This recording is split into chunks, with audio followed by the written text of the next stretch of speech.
The ambiguous artifice. Chapter 12. Hermione was staring at him again. She'd been distractedly examining him at odd moments all week, which was very unusual for the studious witch. Normally nothing could pull her attention from the blackboard in class. Archie glanced over at his friend with a raised eyebrow, his quill taking over where his hand left off without pause. Hermione spared the dicto quill a disapproving look before turning back to gaze at him again, her own eyebrow raised right back. Resigning himself to being confused until the curly-haired girl got around to explaining herself, Archie sent Hermione an exaggerated eye smile that had her turning back to her notes with a silent huff. He had to let a real smile out at that. Hermione was too cute when she got annoyed, which was often, and rather refreshing, he thought. Harry almost never got annoyed at him, even when he was being purposely annoying. Drawing his thoughts away from his cousin's unnaturally thick skin, he tried to concentrate on what their medical procedures professor was saying. Something about consent. And how was a person in dire need of medical care supposed to consent, anyway? He peeked at Hermione's notes to see if she'd written down anything about that, and saw emergency, implied, scrawled in the margin. That's what he loved about Hermione, they were always on the same page. "You're on the wrong page," Hermione hissed, jabbing his arm with her pointed quill. Archie checked the pair of students to his left and realized that they had, in fact, moved on to a new chapter when he wasn't paying attention. He offered a winning grin as he quickly flipped to the page everyone else was reading from. Honestly, his partner said, sounding quite exasperated, "You said you would be in charge of the book this semester. If you can't keep up, can I help it if you're so distracting?" Archie muttered playfully. "How can I pay the lesson any attention when I've given it all to you, Hermione?" "Don't blame me for your lack of focus," Hermione whispered sharply. She pulled the book they were sharing closer to her side of the desk with a narrow-eyed glare that just dared him to object. Archie merely smiled and leaned closer to read over her shoulder. Objection was the furthest thing from his mind. 15 minutes before the lesson was scheduled to end, Professor Bernhardt told them to pack up their materials. Hermione looked as confused as he felt, so Archie felt confident that this hadn't been in the lesson plan. "As you all should know, this is the last year of general healing classes before you will be expected to begin considering a specialty," Bernhardt said, brushing a lock of curly hair back from her rectangular frames. "Beginning in 4th year, your schedules will be considerably more flexible. You'll be responsible for choosing classes that best reflect the area of healing you'd like to someday practice. There is room for overlap, of course, and many students prefer to keep their options open until 6th or 7th year, but it is important to begin as you mean to go on. With this in mind, today we'll be testing your individual levels of magical output to give you some idea of where your talents might be put to best use." "What does that mean?" Sally Parks looked very worried behind her long, straight bangs. Professor Bernhardt looked slightly uncomfortable, and said delicately, "Some fields of healing make higher demands on a witch or wizard's core than others. At this point most of your cores should be fully matured. The level of magic you have access to will likely not fluctuate much in the coming years. If the more magic-intensive healing procedures are beyond your capabilities, it would be better to know now, so that you can choose your specialties sensibly." Several of their classmates seemed apprehensive at this information. Archie could understand why. They'd all worked very hard to get to this point, and to be told that your future career depended on something you couldn't control was disheartening. "Don't look so alarmed," Bernhardt said, smiling kindly. "Very few fields have such a restriction on them, just critical care, infectious diseases, and neonatal perinatal, really." Sally, who Archie suspected was leaning toward toxicology, looked relieved, but Hermione and Archie shared a silent look. Hermione was fascinated with wizarding childbirth and he had never considered any specialty besides advanced stage disease treatment and prevention. To have this potential obstacle come out of nowhere was a little off-putting. Hermione raised her hand with a determined expression and Professor Bernhardt, to her credit, only looked slightly apprehensive as she called on her. "Why were we not told of such a requirement at the outset of our choosing this tract? There was little point in bringing it up before you could be tested," Miss Granger, Bernhardt explained gently. "A witch or wizard's core can't be properly measured until their 13th year. Making you worry over something you could not influence would only be detrimental to your studies. It isn't quite the crisis I'm sure you're imagining. There are many interesting and important fields of study that do not require above-average levels of magic for success. Don't worry, and think of this as a learning exercise. Your levels of magic are not a reflection of your talent or ability. They are something you should understand about yourself, however, so that you may grow to your full potential. Hermione did not look at all satisfied with that answer, and Archie knew she would spend the next week researching the various factors that influenced a wizard's power levels. There wasn't time for any more questions, however, as Bernhardt was already pulling out a device that Archie recognized by its cylindrical shape as a magometer. When it is your turn, you will step out into the hall with me, Bernhardt was explaining. Simply channel your magic as you would when performing a basic bone mending, except instead of stopping when the bone is knit, you will continue to feed magic into the device at a constant rate until you run out. You are excused from your practical work this afternoon, as your cause may take a night to replenish what the device siphons off. Seeing the unnerved expressions on some of the faces around the room, Professor Bernhardt added, "It won't hurt. Who would like to go first?" Unsurprisingly, Hermione's hand shot up with eager anticipation. Bernhardt smiled encouragingly, and led Hermione out to the hallway for a little privacy. Archie leaned back in his chair, mulling over this new development. He supposed he didn't have much to worry about. The Blacks were known for generally high levels of magic, on average. Hermione though, well, Muggleborns were hard to predict. A lot of them had below-average level cores, but sometimes they had nearly double that of a regular core. Aunt Lily, for instance, apparently had much more magic than he had previously imagined, if what Harry said was true. Hermione came back into the room a few minutes later with a pleased glow across her cheeks, and Archie realized he needn't have worried. It turned light blue, Hermione whispered softly, aware that their curious, and rather competitive, classmates were not so subtly trying to listen in. She said that's plenty of magic for neonatal care, especially as I'm so efficient with my spells. That's great, Hermione, Archie said, proud and gratified on her behalf. His brilliant and hard-working friend deserved to study whatever she wanted. When it was his turn, he ambled out into the hallway, mildly curious at what his own diagnosis would be. Since hearing Harry describe the device, he'd wondered what it would feel like. He grasped the end of the long tube firmly, taking a moment to stir his magic to activity. "If you need any help in channeling your magic, just let me know," Mr. Potter, Bernhardt said. She had a clipboard in one hand that Archie could see, with his perfect peripheral vision that everyone assumed he didn't have because of the fake glasses he wore, bore a list of names with several blanks after each.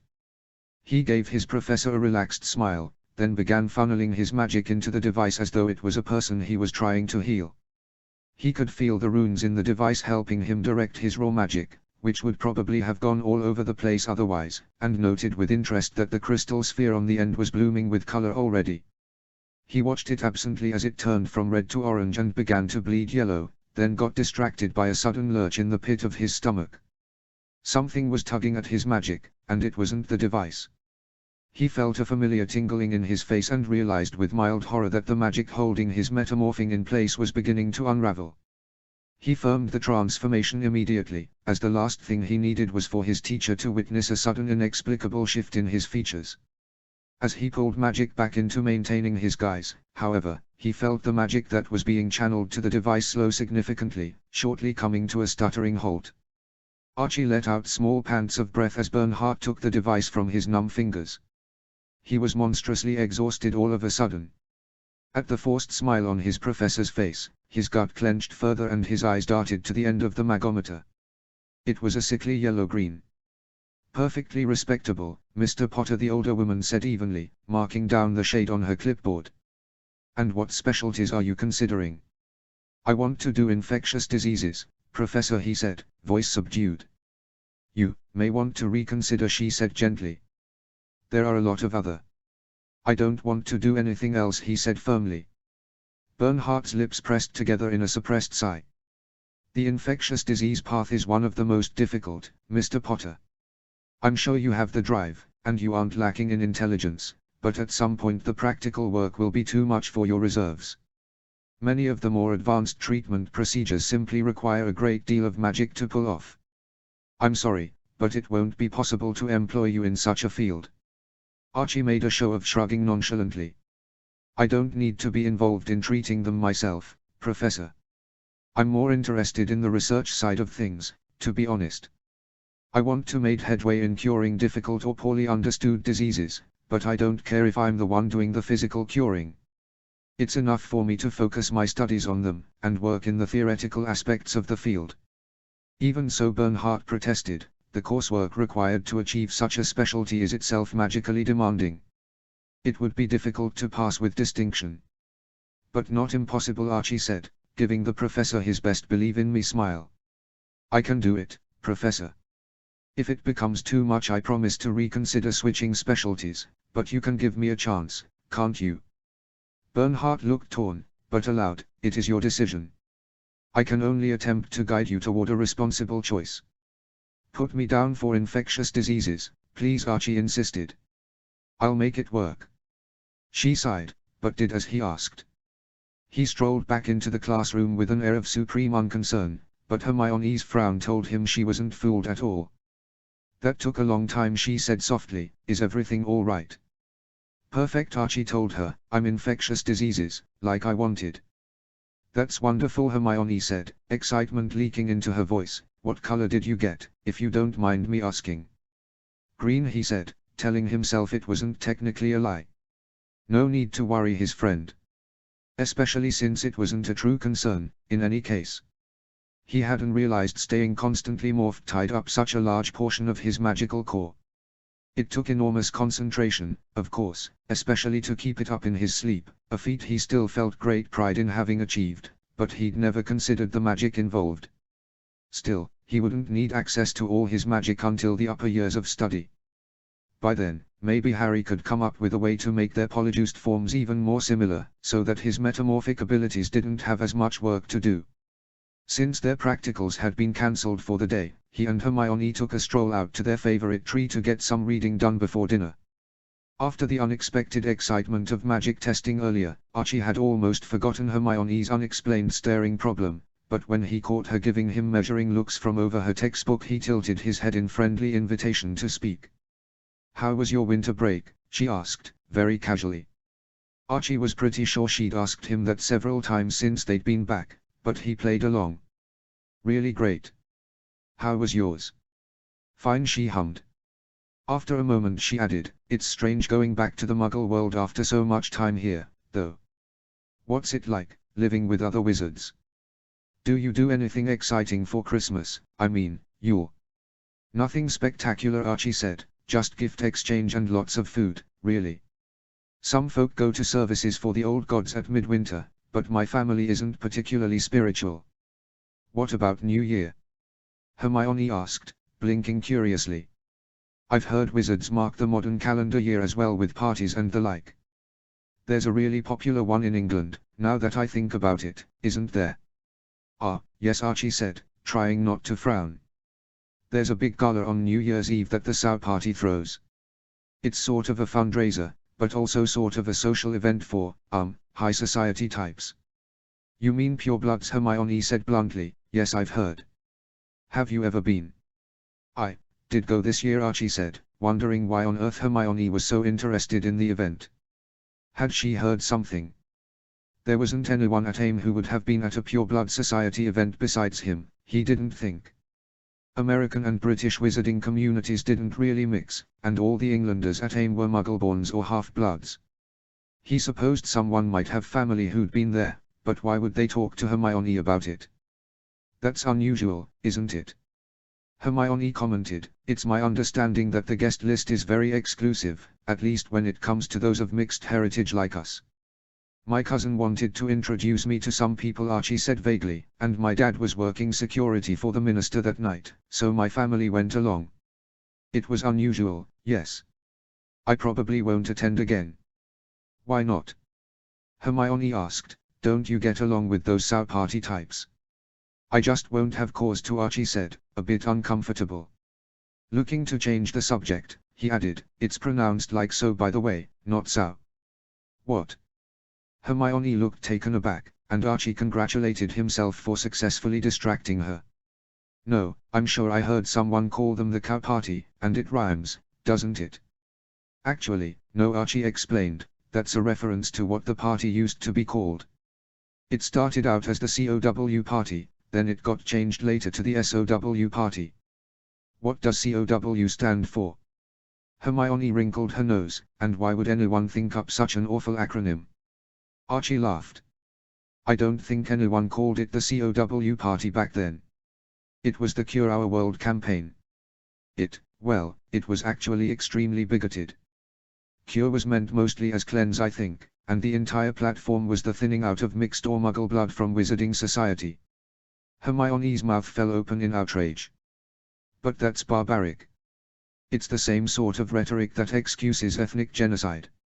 How could there possibly be a political platform in this day and age that supports such obvious? She broke off into a short growl of disbelief. Cure Our World indeed, just who do they think they are? They are mostly prejudiced gits who are too blinded by their own enmity to notice that the world has moved on without their bigotry, Archie said, shrugging a bit. It's made up of families from a political oligarchy that goes back centuries, really. But their party was losing influence steadily after the fall of Grindelwald, until about 40 years ago when Riddle took over and revitalized it completely. He's the one who changed the name to Save Our World, and it was his people who started calling it the Sow Party. Their motto is something to do with sowing the seeds of the future or whatever, that's why it's pronounced like so not sow. It's mainly light-sided wizards who remember what the true root of the party is that call it the Cow Party. It's an insult, and a reminder, see.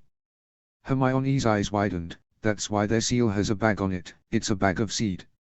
Archie grinned slightly. Thought it was a bag of money, didn't you? That's what a lot of people think, cause it's made up primarily of old-moneyed families. I knew the Sow Party had strong stances against Muggle influences on society, but I didn't know it was the basis of their entire platform, Hermione said, looking incredibly upset. They have a lot of other agendas, too, Archie said. At least, they do now.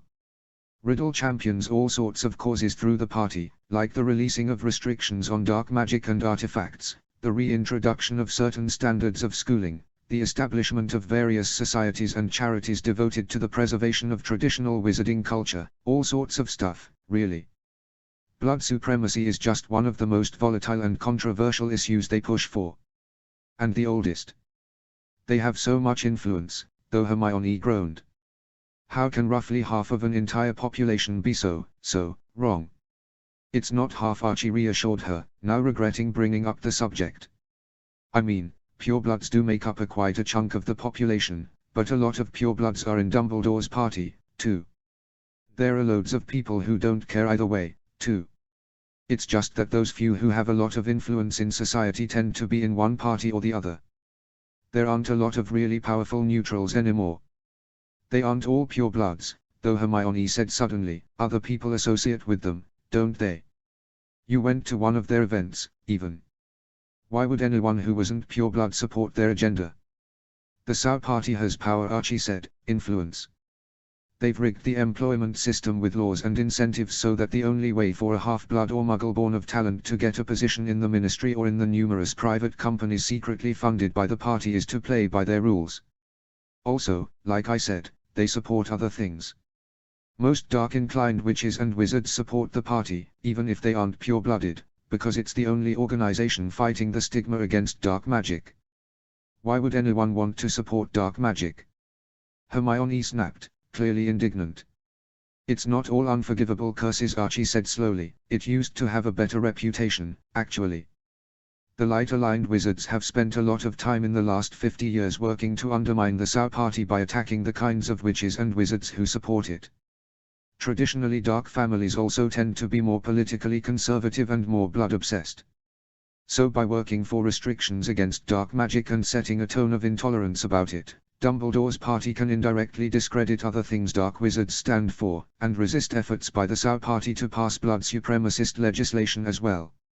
So instead of debating the real issues, both sides just attack the parts of the opposition's platform that are easiest, Hermione summed up, disgust on her face. But that's ludicrous. Then you've got people who don't even care about blood supporting prejudiced policies for the sake of some other end and causes of real merit being overlooked on both sides because of which side endorses them. It's so terribly inefficient and irresponsible. It's politics, Archie said, not sure what there was to be so worked up about. Then again, he grew up knowing how things were in the wizarding world. It's always been complicated. Everything is about alliances and money and power and the exchanges they facilitate. There are ways to get around the system, though, if you're clever. It's idiotic, Hermione insisted. Someone has to do something. She began muttering to herself wildly as she abandoned her textbook completely in favor of scribbling out long lines of neatly printed letters in one of her notebooks. Archie settled back to watch her fume and plot. He wasn't sure if there was anything a 13-year-old could do, exactly, but if there was, Hermione would be the one to figure it out. She was alarmingly brilliant when she set her mind to a problem. All the more reason to keep her mind on things other than him, in fact. If nothing else, solving the wizarding world's woes would keep Hermione too busy to consider his many idiosyncrasies. -0. HP. -0. Transitioning back to her role as Rigel after the break came almost too easily to Harry. Even after being on the other side and meeting all her friends as herself for a brief moment, Rigel's semi-persona was comfortable and almost relaxing. Here at Hogwarts she didn't have to worry about what Archie was doing or saying or what her parents or Sirius would think or what others would think they were thinking or anything. She could just let go of all that drama for a while and get back into the familiar rhythm of classes, studying, and, of course, potions making. Her friends hadn't brought up anything about the gala since she'd been back, which she took as a good sign that their ruse had been pulled off rather deftly, that is, until she walked in on them talking about it without her. It was the first Saturday after break, and she was the last to wake. She'd been absolutely exhausted by the time she collapsed into bed the night before, having turned back a full day and a half cumulatively since the last time she'd slept. On weekends, when Defense Club meetings meant there was no need to wake up early to exercise, she could take as much sleep as she wanted, getting the most out of her sleep cycle adjusting potion, even if it did make her look like a bit of a layabout to her roommates. She washed her teeth and face and grabbed her bag, thinking to beg a meal from Binny before turning back once again to see Snape about an assignment she was meant to be handing in that week. Spotting her friends across the common room, she wove her way over with the intent to see what was on the agenda later in the day. As she approached, however, she heard Millicent saying, "You noticed too. I thought maybe he was nervous." "Rigel doesn't get nervous." Theo, whose chair was facing away from Rigel as she walked up, scoffed lightly, "More likely he was acting for the sake of his fam." A swift elbow from Blaise, who had noted Rigel's presence, shut Theo's mouth rather quickly, but it was too late at that point to pretend politely she hadn't heard. She loitered at the edge of the couch as serenely as she was able, smiling good-naturedly to make sure Theo knew she wasn't offended. She knew he didn't think long about most of the things he said. It was part of his charm. "You guys are talking about the gala, right?" she said. "We just thought you seemed a bit uncomfortable that night." Pansy, ever the diplomat, said. "Was everything all right?" "Of course." Rigel shrugged. "I suppose I must have been distracted. I worried about Harry most of the night. She's not very social, and I know how many people were looking forward to meeting her." "Miss Potter was just lovely," Pansy said. "There was no reason to be concerned." "How could we not like anyone you held in such esteem?" "That's kind of you to say, Pansy," Rigel said, amused. "Harry did mention to me how solicitous you were that evening. It meant a lot that you all included her." She hid a smile at the slightly guilty looks on several of her friends' faces. Serves them right, she thought slyly. As Harry she didn't care much how people who were essentially strangers looked at her, but as Rigel she wanted better of her friends. "We are going to work on that transfiguration essay this morning," Theo said after a long moment. "Did you want to join us?" Rigel shook her head. She couldn't tell them that she'd finished the essay on Tuesday when it hadn't been assigned until Wednesday, but she had other business in any case. "I have to go see Snape." "It's Saturday." Draco frowned. "And you just saw him last night." She mentally winced, realizing that was an idiotic thing to let slip out. She was in fact about to turn back to the previous night, but it was entirely surreal to hear Draco tell her she'd already done something she hadn't, in fact, done yet. "I forgot to ask him something," she said, resigning herself to making up an excuse to stop by that morning when she was next present in it, just in case one of her friends checked. As she left the common room, she wondered if she was overdoing it on the time turner, now that she had it back. This would make her fourth Friday evening. She had also spent Friday evening brewing in her lab, researching obscure cauldron treating techniques in a secluded corner of the library, and working on one of Flint's essays in the come-and-go room. At this rate, she would be through most of the things she was interested in learning by the end of the year. Then again, those things would likely lead to new things to learn, and she didn't know how long she would be allowed access to such a valuable resource. It would be criminal to waste it. She slipped into an alcove and turned back 16 hours to the previous evening. With a quick check to make sure she did, in fact, have the assignment for Snape finished and in her bag, she made her way through the dungeons toward Snape's office. With a quick nod and greeting to Draco, who was going in the opposite direction, she knocked on the door and waited to be admitted. There was no immediate answer, which she found odd, as they nearly always met at the same time on Friday evenings to discuss the week's assignments. Perhaps he was tied up elsewhere. She debated leaving the assignment under his door, but decided she could wait at least a little while for him to show up. It wasn't as though she didn't have the time, she thought with a secret grin. The grin left her face when she realized she had forgotten to get breakfast before turning back to meet Snape. Her stomach rumbled and she patted it sympathetically. She had the suspicion that time turning took a toll on the user's energy reserves, as she was much hungrier than usual of late. It was 10 minutes later that her head of house came striding down the corridor with wide sweeps of his robes. She put her herbology textbook back in her bag and stood aside patiently while he unlocked his office door. She settled into the chair he conjured for her and took out her assignment from her bag. He'd given her a recipe for an unknown potion and asked that she fill in the blank ingredients and directions based on what she imagined the recipe was intended to do. She'd come up with 2 possible versions that she thought were, if not equally viable, at least interesting interpretations, and was eager to see what he made of them. Snape dropped a bag from his pocket onto his desk and scowled at it for a moment before sitting down as well. As his robes met the chair, they sent up a fine cloud of black dust that glinted oddly in the torchlight. Rigel's eyes fixated on the metallic particles floating between them for a long moment, a memory stirring. "What is that from, Professor?"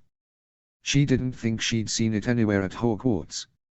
It definitely looked familiar, though.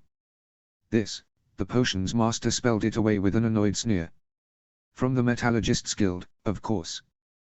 Their foyer is coated in it." "The one on Craftsman Alley?" she asked, frowning. She'd never been there, but it wasn't too far from the Potions Guild. Millimeter Snape hummed, sounding displeased. "I acquired a number of suspiciously cheap moonstones from a dubious associate and required use of the Guild's expertise to ensure the stones were genuine." "Does the Metallurgist Guild often work with the Potions Guild?" she asked distractedly as she tried to recall where she'd seen the dust. Somewhere in the alleys, it hit her. She'd knocked into a man on her way to the guild one morning, a man whose robes were covered in the black dust, and whose little brown sack she'd helped to recover. She had to stop herself from groaning out loud. It had been Pettigrew. She hadn't recognized him as her parents' old friend at the time, but looking back it could have been no one else. He'd probably had the jewel on him that very day, in the sack she'd so blithely handed back to him, even. "The metallurgists will check the properties of any materials you bring them, for a relatively low fee," Snape was saying. "Though I might have saved myself the trip, the odds of Fletcher having anything but synthetic moonstone were minuscule in any case." He seemed to be speaking mostly to himself, now, which was good, because Rigel wasn't hearing most of it.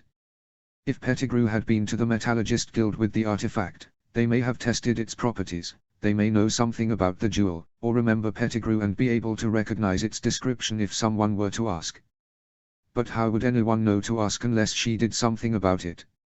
"In any case, your assignment, Mr. Black." Rigel snapped back into the present, relegating the jewel to the back of her mind for the moment. "Here," she said, handing it across the desk. She sat silently as he perused her work, and felt a little glow of pleasure as his lips twitched just the slightest bit in pleased approval. "Very creative," he said, drawling his voice a bit, "though you're adding the jasmine blossoms in the second variation is a bit of a stretch. Its only purpose would be to eliminate the effects of the garlic, which would make putting garlic in the potion to begin with rather fatuous. But not beyond the capacity for idiocy that some recipe designers possess," Rigel said innocently, fighting to keep a smirk off her face. Quite," Snape said, his eyes flicking up from the parchment to assess her politely interested expression. Still, it was a bit impudent to turn Heinrich's vampire repellent into a breath-freshening potion, don't you think? Is that what the original recipe was? Rigel's eyes widened dramatically. I had no idea. Snape looked very close to rolling his eyes. Clearly you require more difficult coursework in the future. I wouldn't want to strain your question-fabricating abilities, Rigel said, affecting a concerned look. I'm sure it's been a while since you had to come up with new assignments. How long have you been teaching again, sir? Impudent brat, Snape snorted. For that, you can write a 4-foot essay on the effects of modern Muggle agricultural technology on the potency and availability of magical ingredients worldwide. Rigel couldn't stop the smile that escaped her. That sounded interesting. Thank you, sir. Snape sneered, but nonetheless wrote out the assigned topic for her with a generally satisfied air. Now he said, leaning back once more, your extracurricular classes are going well, I presume. No difficulty completing the winter assignments without your time turner. Yes, sir, everything is going smoothly, Rigel said, tamping down on any guilt she might feel at overusing the device until nothing but responsibleness and gratitude shone on her face. Good, he said, your next ministry-required evaluation will be mid-February. All right, she said, not particularly worried. The last few had been straightforward, well, as straightforward as the Department of Mysteries got, apparently. As to your apprenticeship? He said yes. Rigel beamed, having been waiting for this moment since she stepped off the train. Snape gave her an odd look, and Rigel realized he would have expected Sirius to have told her already. He probably did tell Archie, but Archie likely assumed she would assume correctly. He did, Snape said, valiantly suppressing a sneer at the barest mention of Sirius in passing. He really was getting better at ignoring his sustained hostility in her presence, she thought, quietly grateful. As such, you ought to have some idea of what your commitment will entail. These past 3 years we have covered a wide assortment of potions, moving much quicker through those of common or important use than I had originally anticipated when first I agreed to tutor you. She allowed herself a small sigh of pride that she was certain did not escape his amused notice. We will continue filling in what few gaps remain as the year progresses, moving on to exceptionally difficult and dangerous potions in your weekly lessons, Snape went on. However, I anticipate that your grounding in the material aspects of the field will be as thorough as I can reasonably make it within the next few months. At her surprised expression, Snape allowed a wry smirk to cross his mouth. You underestimate how far you have come, Rigel. I have never taught a student so dedicated to mastering the field. She felt her cheeks grow warm against her will. She thought there ought to be a word for the feeling that welled up when everything you'd ever wanted was handed over without ceremony. Snape cleared his throat uncomfortably. There is more to mastery than an in-depth knowledge of ingredients and recipes, however. That is why, beginning next year, I will be teaching you free brewing. Rigel felt her breath actually catch in her lungs. Was he serious? It is a dangerous technique, and many potions masters go their entire careers without so much as dabbling in it, but you are not most brewers, Mr. Black. I believe you could become quite adept at the art, given enough practice. Her smile probably looked ridiculous, but she couldn't help it. Free brewing was the ultimate mode of experimentation in the potions community. Successful free brewing had resulted in some of the most revolutionary discoveries of the last few centuries. I would like that very much, sir, she managed to get out after a moment of internal celebration.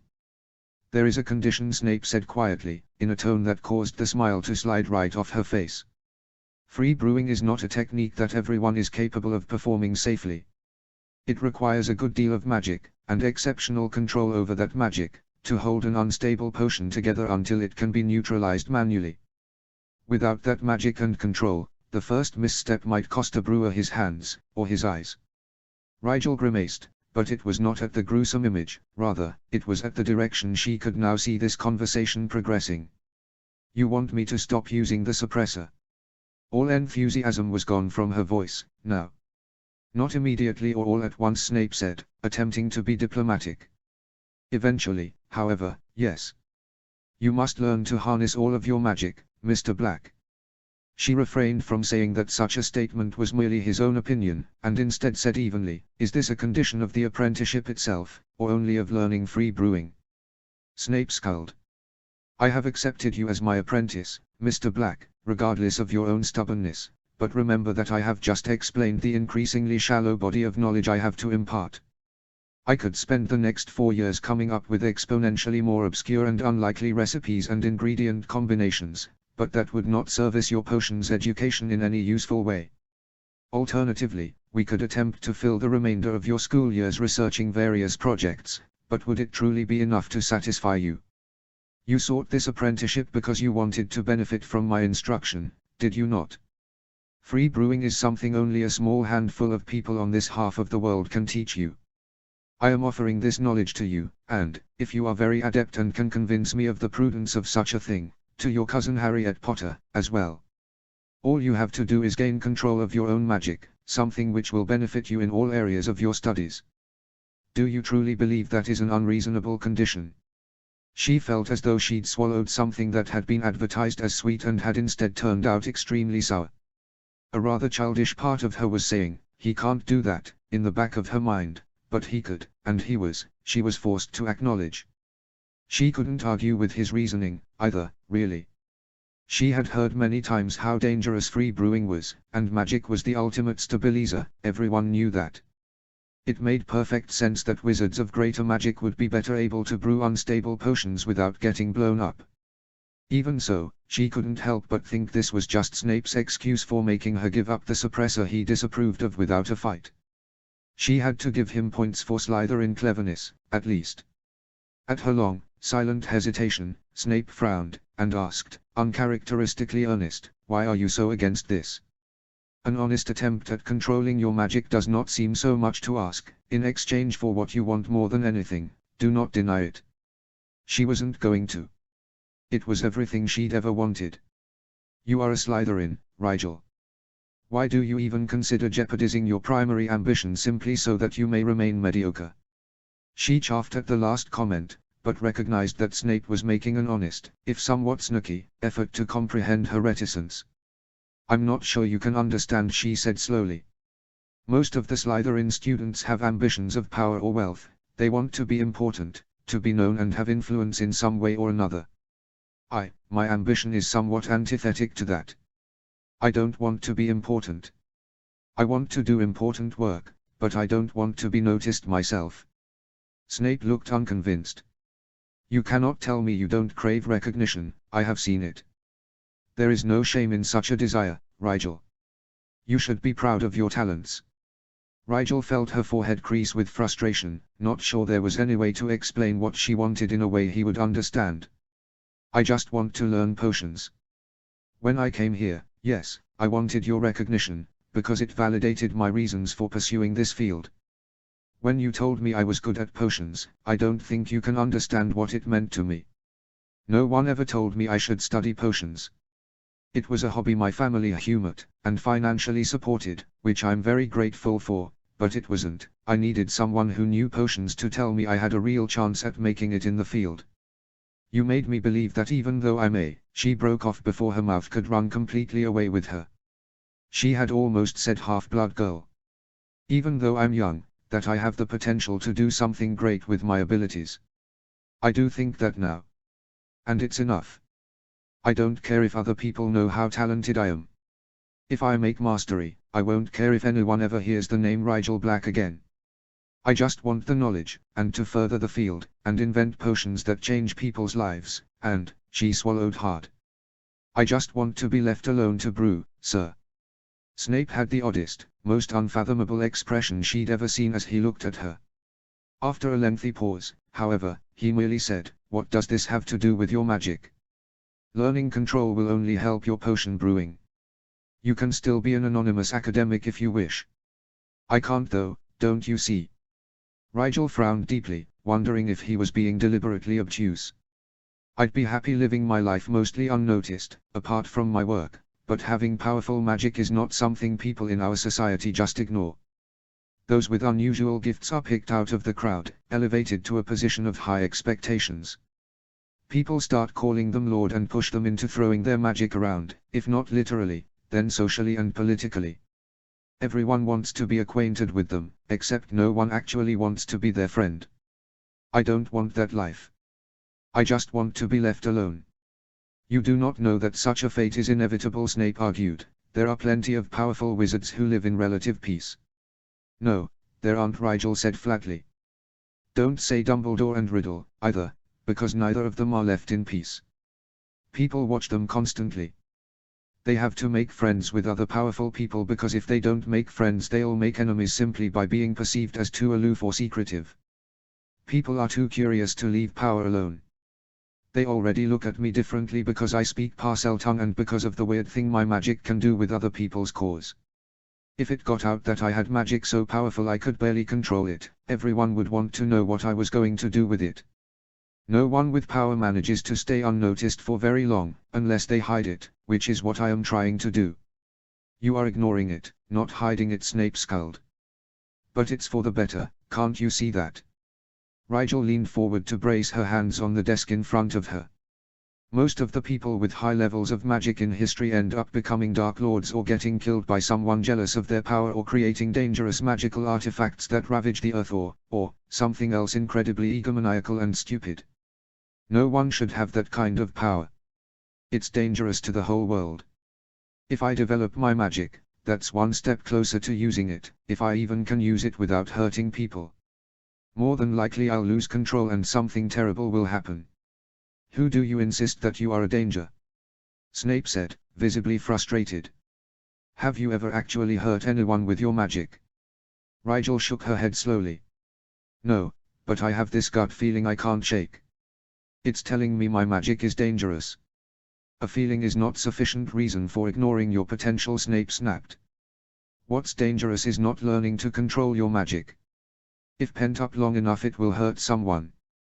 Not if it's suppressed all the time, Rigel said stubbornly. It's only if I take off the suppressor that it will have the chance to lash out.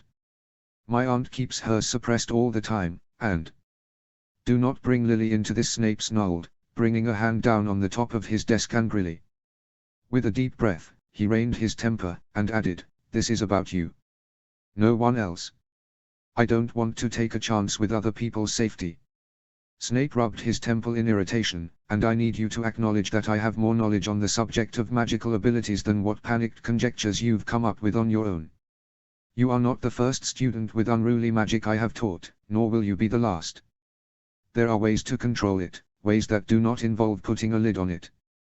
Just because you cannot feel your magic at the moment doesn't mean the fire isn't there. If you leave things as they are too long, it will boil over. You must learn to tame your magic, not simply cage it. Some animals can't be tamed, Rigel muttered. My magic is not a lion. It's a lethifold. You are being dramatic, Snape told her, sneering. And what's more, you know that I am correct in insisting on this. It is not for negotiation. Promise me that you will work on it. Rigel mulled the demand over silently, trying to come up with another argument she could give him. What rankled was that she had other arguments, but they all pertained to keeping she and Archie's ruse running as smoothly as possible. If she began developing her magic, surely people would notice, and people noticing Rigel meant higher expectations for Archie. He didn't have as much magic as she did, it would be impossible for him to pretend he did, unless he kept his aura shielded his entire life and ducked all attempts at making him use his power somehow. It was just too dangerous for them if Rigel Black had uncommonly powerful magic. She couldn't tell Snape that to flaunt her magic was to risk a stint in Azkaban, however, and without that argument he would see no reason why attempting to harness her full power could cause problems. The most she could do, she realized, was stall for time. I will work on it, she said, begrudgingly and with no small amount of bitterness. That was vague enough to put him off for a while, surely. Perhaps in the meantime she could find out exactly how much magic a free brewer needed, anyway. There's no way it was as much as she had. Then she'd just have to adjust the suppressor until she had enough to be successful without letting all of it out to overwhelm her and cause trouble. If I think that you are not making sufficient progress, I will take things into my own hands, Mr. Black, Snape said, sinister warning in every syllable. If you break your word I will have no compunction doing whatever is necessary to facilitate this. Rigel pressed her lips together in slight resentment, but nodded once, capitulating, if a bit gracelessly. It felt like she'd been backed into a corner, and told that it was for her own good, to boot.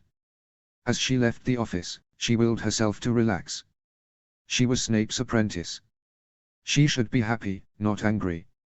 She was going to learn things many potions bros would give their golden cauldrons to be privy to. And really, what could Snape do if she didn't put all her energy into controlling her magic? He could forcibly remove her suppressor, perhaps, but he couldn't make her use her magic. She would just outweight him, and show him that she was talented enough to learn free brewing without Lord-level magic. -0. HP. -0. That evening she slipped up to the owlery, a note printed by Dick Tocqueville on nondescript parchment clutched between gloved fingers.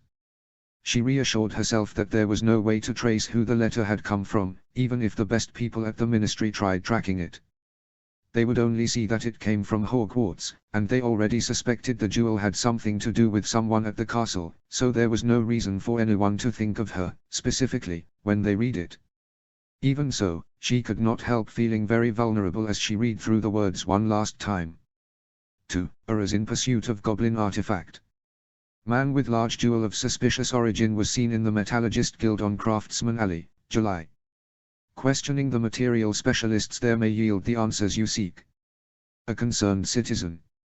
She picked the most common-looking owl she could find and whispered the destination Ministry of Magic, Department of Magical Law Enforcement in its ear. It winged away silently into the night, and she sighed with more than a little relief. She had done something to help the errors without implicating herself in the slightest. Feeling pleased with herself, she stole back down the tower steps and made her way toward the come-and-go room. By now, her earlier self should be done using it, and she wanted to get a short workout in before crashing there for the night. -0. HP. -0. It was a few weeks into the new semester that Rigel finally made the acquaintance of the other alchemy student Dumbledore had told her about. She was somewhat surreptitiously slinking through the library late that evening, skirting slightly close to curfew but not quite breaking the rules yet. She technically shouldn't be out without her invisibility cloak on, as she was currently also in Gryffindor Tower finishing up a study session with Percy, but she wanted to check out a couple of books, and that meant being visible to Madame Pince going both in and out of the library. There was no one there to see her anyway, so near to closing time. Madame Pince locked up a half-hour before curfew set in every night, and it was too early in the term for there to be frantic owl and newt students begging for 5 more minutes. She was quite surprised, then, to round the corner of the dusty, seldom-used aisle on alchemy texts and see someone else standing there, nose deep in a thick, faded tome. He looked up at her approach and frowned in a way that reminded her of Percy Weasley. "This section is restricted," he said, eyeing her tie in an obvious way. "You have to have a pass." "I have one," she said, judging the boy to be around 16 or 17, despite his rather petite size. "From who?" he asked, looking incredulous. "Professor Dumbledore," she said, frowning back at him. Did he not believe her? She didn't know why he cared, but maybe he was a prefect she didn't recognize. The boy snapped his book closed emphatically and scoffed. "The headmaster gave you a pass to the alchemy section. You don't look old enough to even be an owl student." "I'm in 3rd year," she said, trying to be polite. "I'm very interested in learning alchemy, though, and Dumbledore was kind enough to give me a pass and a few recommendations when I asked." "You can't learn alchemy from a book," he said, a patronizing expression on his face. "What are you doing here, then?" she asked, a bit annoyed at his condescension. "I am looking up conversion tables for the magic coefficients of rare materials," he sniffed, "not that you know what that means." Realizing at last that he must be the 6th-year student Dumbledore had told her about, she took a deep breath and reminded herself not to be antagonistic toward someone who could help her out, if she convinced him of her good intentions. "You must be Mr. Albright," then she said, smiling in a friendly way that seemed to catch him off guard. "Dumbledore said you were in his alchemy class." "Really?" Albright's eyes narrowed, but he dutifully held a hand out nonetheless. "Yes, I am the heir of the House of Albright." "And you are?" "Rigel Black," she said, shaking his hand for only a moment before he snatched it back with a slight sneer. Ignoring that, she offered, "He said you were working on a project this semester. Can you tell me about it?" "I think not," he said, wiping his hand on the side of his Ravenclaw robes. "I understand," Rigel said, forcing a smile. I suppose you want to keep it a secret until it's finished. No, I just don't want to discuss it with a burgeoning dark wizard. Rowena knows what you'd do with the information, Albright said, looking perfectly serious despite the outlandish nature of his remark. I'm not a dark wizard, she said, eyebrows rising. Not yet, maybe, Albright said, unconvinced. Deciding to try a different tract, she said, I won't ask about your project, then. How did you become interested in alchemy? Have you been studying it since third year, or did you start earlier? The affronted look on his face was almost humorous. Don't you know who I am? You're Mr. Albright, Rigel said, containing a sigh. You haven't told me your first name yet. I am Eric Allwright, son of Ulrich Albright, Alder Master of the Alchemist Guild, Premier Executive of Illuminux Incorporated, Albright said, no small amount of exasperation in his voice. You want to study alchemy and you don't know that my family is alchemy. Nicholas Flamel is my many times great uncle, for Merlin Sake. Oh, Rigel said, trying to look impressed, I didn't know. How could you know anything about alchemy? Albright said, shaking his head in disgust, it's a light art. Ordered. Precise. Balanced. Requiring measured sacrifice. Not something dark wizards can understand. What makes you so sure I'm dark? Rigel asked, a bit exasperated. While true that alchemy was a highly exact field of magic, you certainly didn't have to have light magic to use it. No more than you had to have dark magic to use divination, though that field of magic was highly unpredictable and very forceful in nature. You're a black, Albright shrugged, as though the answer were obvious. Your darkness is bred into you by centuries of selective magical copulation, just as my light magic was carefully cultivated by my own ancestors over a multitude of generations. It hasn't been proven that magical natures are determined by genetics, actually, Rigel told him. A lot of people have different natures than their parents or grandparents. That's what dark wizards say to deflect suspicion from their dark deeds, Albright said, sneering. When she opened her mouth to protest, he cut her off. I don't have all night to spend arguing with you, Black. Just try not to leave fingerprints all over the books, or better yet, give up this passing fancy with alchemy now. You'll never get anywhere in the field with your family history, anyway. He stepped around her pointedly, giving as wide a berth as he could in the narrow aisle. Thanks for the advice, she said, the sarcasm helping to soothe her annoyance somewhat. She got the books as quickly as she was able, and just barely managed to get them to the front desk before Pins could order her out. She hurried to get back to the common room before curfew set in.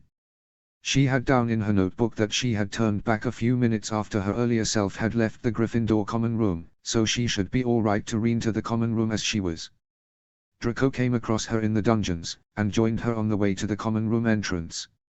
His hair was wet from showering after Quidditch practice, which had been running later and later as Flint's win or else philosophy began to gather momentum as the Quidditch Cup approached.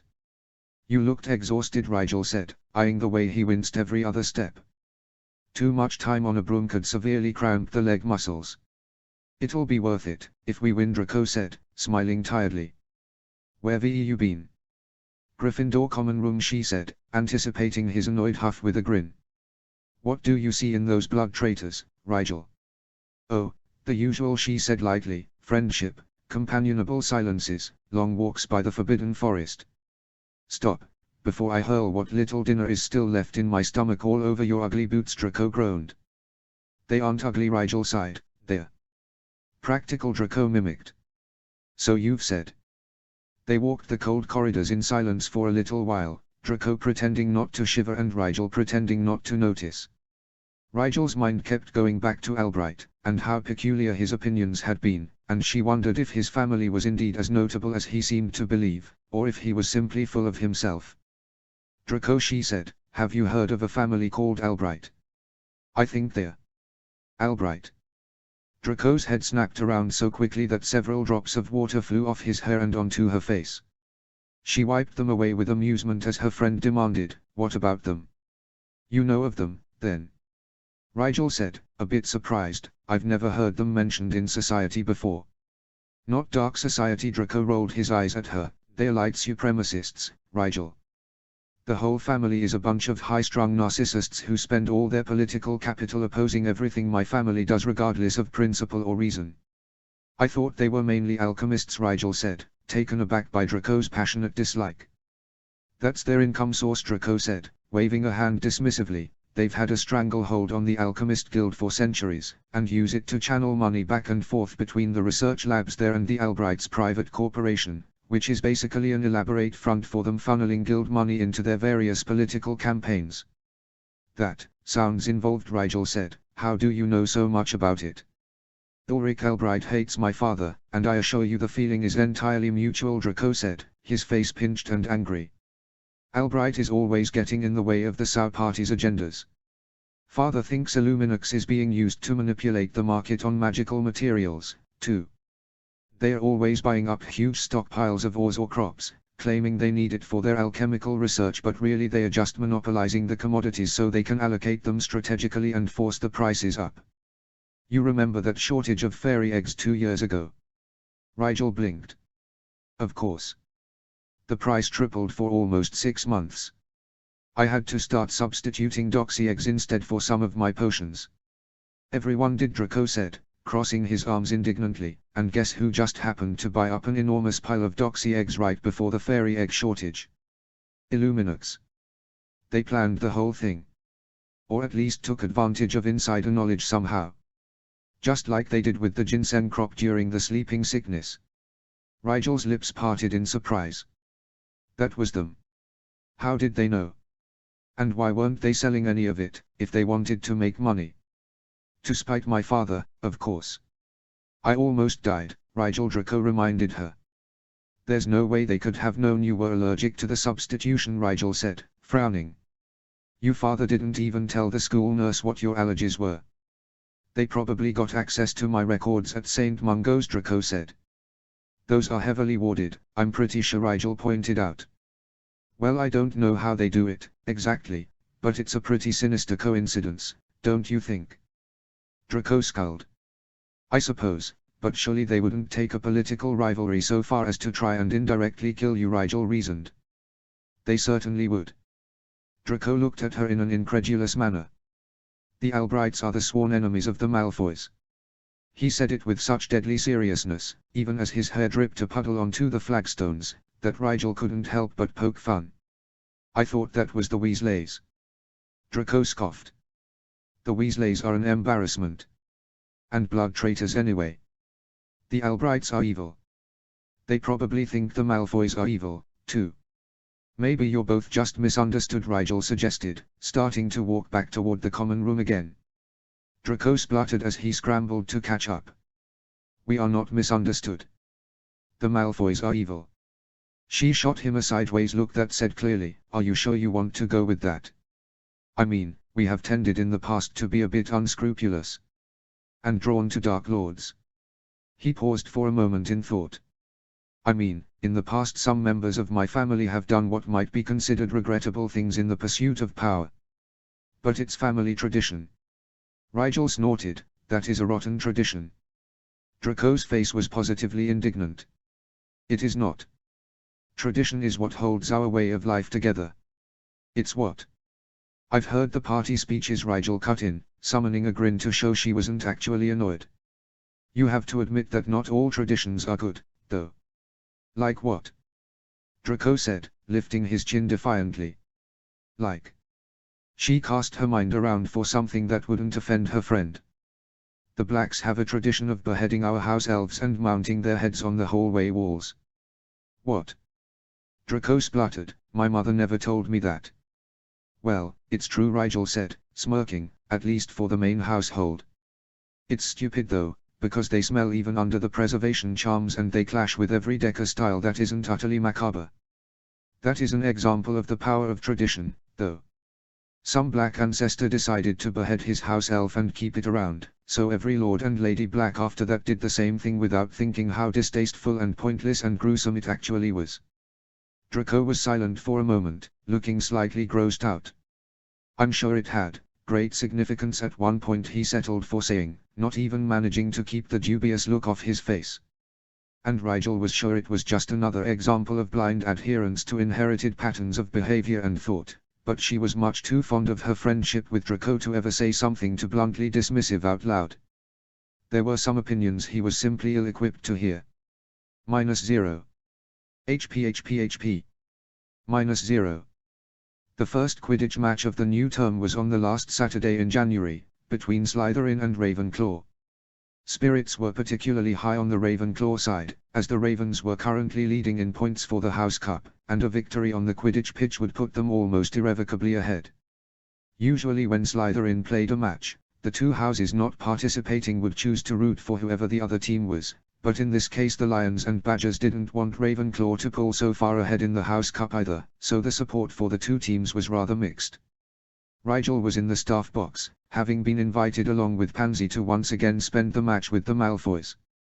She was beginning to think they simply enjoyed having people to talk down to wherever they went. Or else they were hoping for a progress report on their son. "How is the new term coming along?" Narcissa asked after greeting them with her patented poised smile. "Very well," Pansy said. "Draco is doing particularly well in Transfigurations and his dueling club is a complete success. We've had nearly a dozen new members since he opened it to the school." Rigel hid a smile at her friend's prompt report. Apparently she was not the only one who suspected the true reason for the Malfoys' ongoing invitation. "How wonderful," Narcissa said, smiling proudly. "It is so nice to see Draco taking up the mantle of leadership at such a young age." "He has a natural charisma," Rigel chimed in. "Even the older students from other houses listen respectfully when he runs drills." She didn't add that some of them probably only listened to him because his father was a school governor. There were plenty of people in the club who did genuinely respect Draco's way of doing things. "He is only a third year," Mr. Malfoy pointed out with an air of polite disbelief. "Your interpretations are perhaps influenced by your friendship with our son." "Results speak for themselves," Pansy said serenely. "He's already had several requests for individual training sessions. Not that he'd agree to allow his time to be monopolized like that, of course. The individual training sessions are for us, after all," Rigel added. The adults laughed politely, looking satisfied that their son was at least doing well enough that his friends had nothing unhappy to say. "And how are your studies progressing, Miss Parkinson?" Mr. Malfoy asked after glancing down at the pitch for a moment to check the progress of the warm-ups. "Which classes are you taking this year?" "My extracurriculars are divination, arithmancy, and care of magical creatures," Pansy recited, looking as though she'd told him so before at some point and wondered why he was asking again. "Ah yes, I recall now," Mr. Malfoy said, smiling in a way that Rigel didn't believe for a second was casual. "And you, Mr. Black? What electives did you select again?" Rigel fought to keep her eyes from narrowing, sure that she had heard more than casual interest in his tone. "Arithmancy, runes, and magical theory," she said. "Not healing?" Malfoy frowned in a politely curious way that didn't fit his face at all. "But you are so skilled in the art, Mr. Black." Rigel affected a look of earnest gratitude. "Madame Pomfrey is kind enough to tutor me unofficially whenever we both have free time. My cousin Harriet lends me her healing textbooks over the holidays, too, and has been a great help in furthering my understanding of the subject." "Why not simply take the class, if you have such an interest in it?" Narcissa asked, looking genuinely perplexed. Rigel shrugged a tiny bit. "I had to choose the 3 subjects I thought would be most difficult to learn on my own. I can learn healing through my cousin and Madame Pomfrey's generosity, so there was no reason to take up a slot on my schedule that could be filled by a subject I have no other way to study. Is it wise to attempt to focus on so many different subjects at once, instead of choosing to master a few that interest you greatly?" Mr. Malfoy asked, one eyebrow raised. "They all interest me greatly," she said, as guilelessly as possible.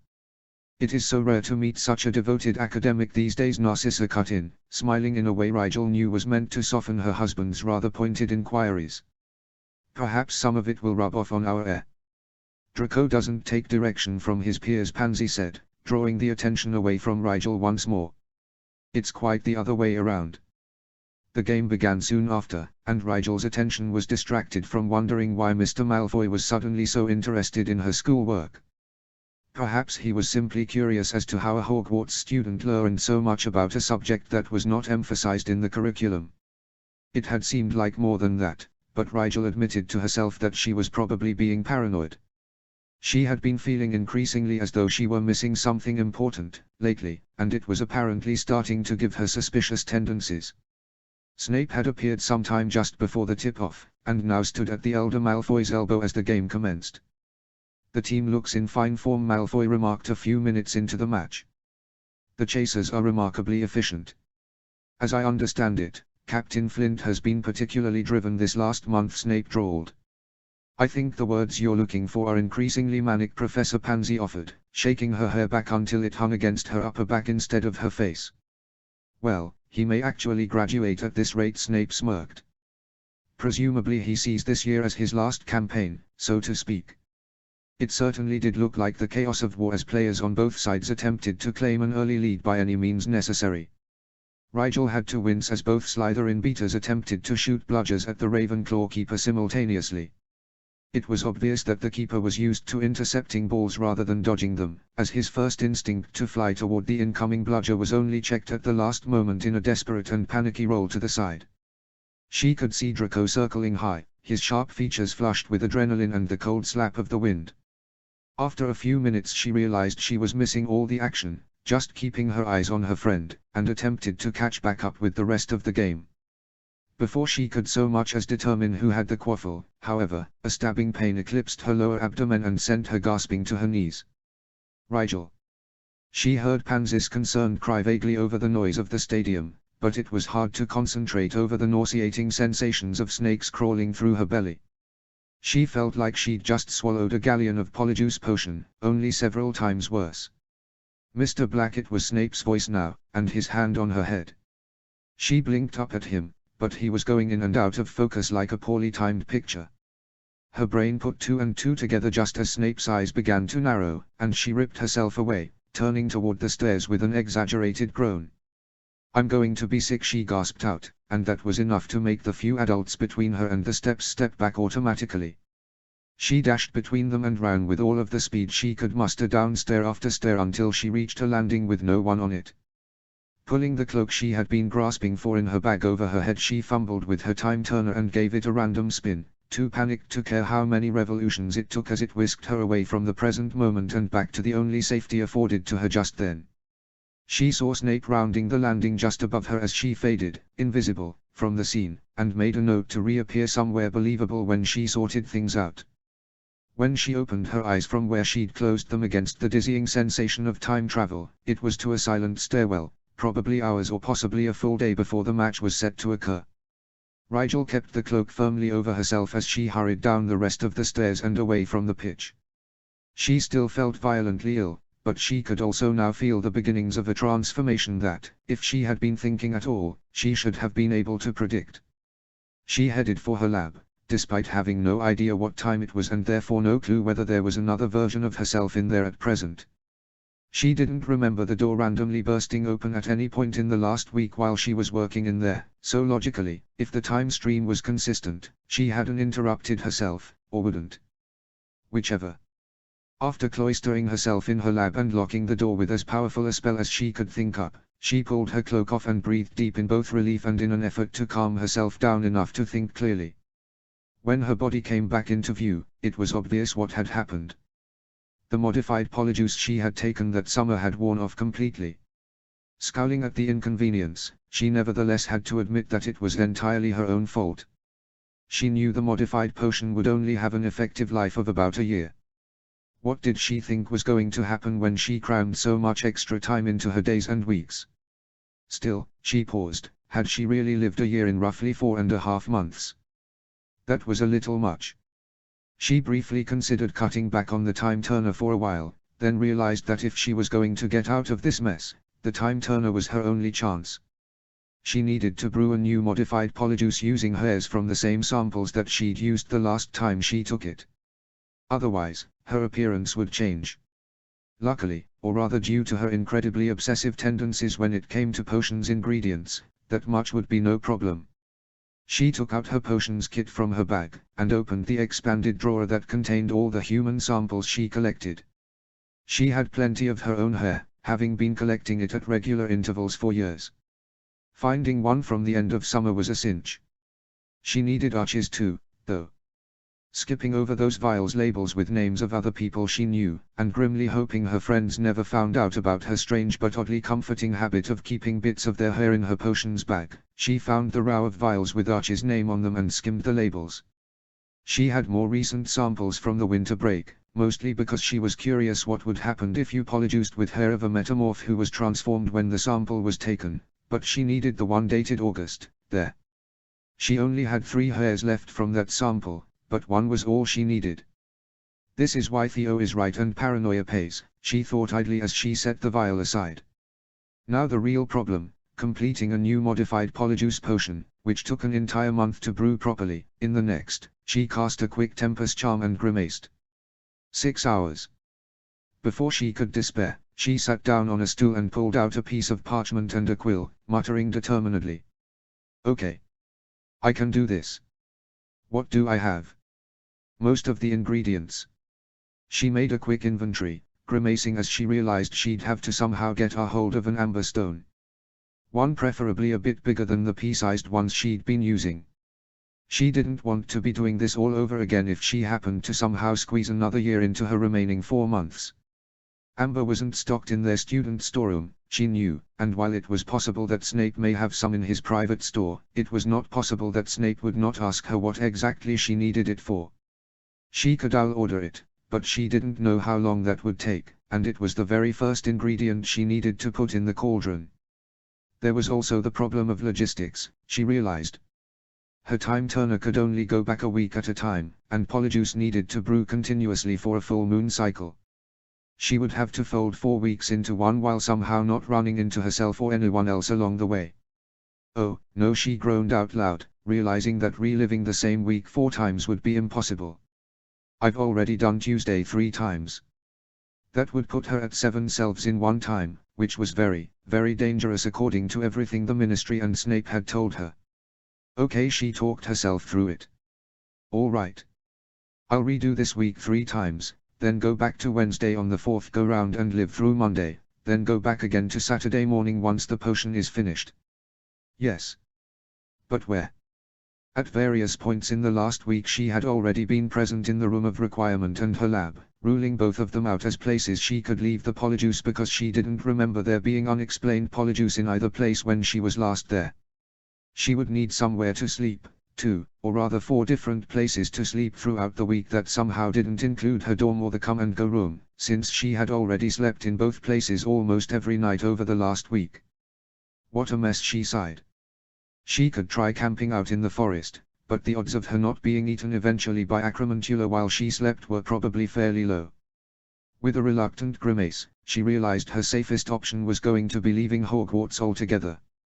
Once out of the school, she could purchase the Amber Stone at any apothecary and simply hole up in a series of cheap hotels.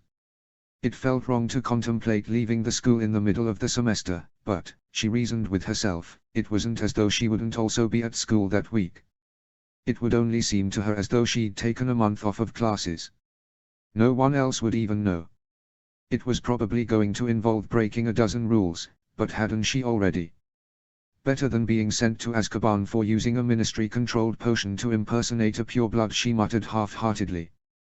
That was the likely consequence if she couldn't get her appearance back under control before Snape tracked her down after the Quidditch match. She had seen in his eyes the beginnings of suspicion, and why not, when he likely knew exactly what the symptoms of polyjuice wearing off were. There was no way she could buy the standard potion on the black market and use that until she had enough legitimate time to brew her own, long-lasting version. Snape would likely be watching her more carefully than ever as soon as she rejoined the time stream. She wouldn't put it past him to arrange for her to be in his presence over an hour continuously that very day just to be sure she wasn't taking the potion. How much easier things would be if she and Archie had been twins instead of cousins. She loved her mother dearly, but it was difficult sometimes not to imagine how simple life might have been if she could have just gone to Hogwarts a normal girl. Curious, almost against her will, she took out her wand and conjured a basic mirror. The person who looked out of it at her was like a vision from another life. Dressed in Slytherin robes, she smiled tentatively, almost unable to believe her eyes. She certainly didn't look like Archie anymore. With a tilt of her head, she took in her reflection raptly, realizing that this was the first time in over a year and a half that she had seen her true face. Longer than that, she amended, if you counted the months of folded time, too. Her hair was the same, short and black, but nearly everything else was off. She squinted and realized belatedly that her eyesight was even worse than she remembered it being. Perhaps she'd just gotten used to perfect sight. With a sigh, she realized she didn't have a pair of glasses here at Hogwarts. Why would she? She resigned herself to a long month of nearsightedness. Stepping closer to bring her features into sharper focus, she noted to her surprise that she looked a bit like Lily, in her face shape, at least. It was rounder than the pointed purebred look she'd been sporting for so long. Her cheeks were softer and her lower lip slightly fuller.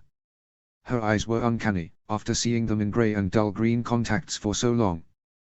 They almost glowed, but that might be the intensity with which she was inspecting herself.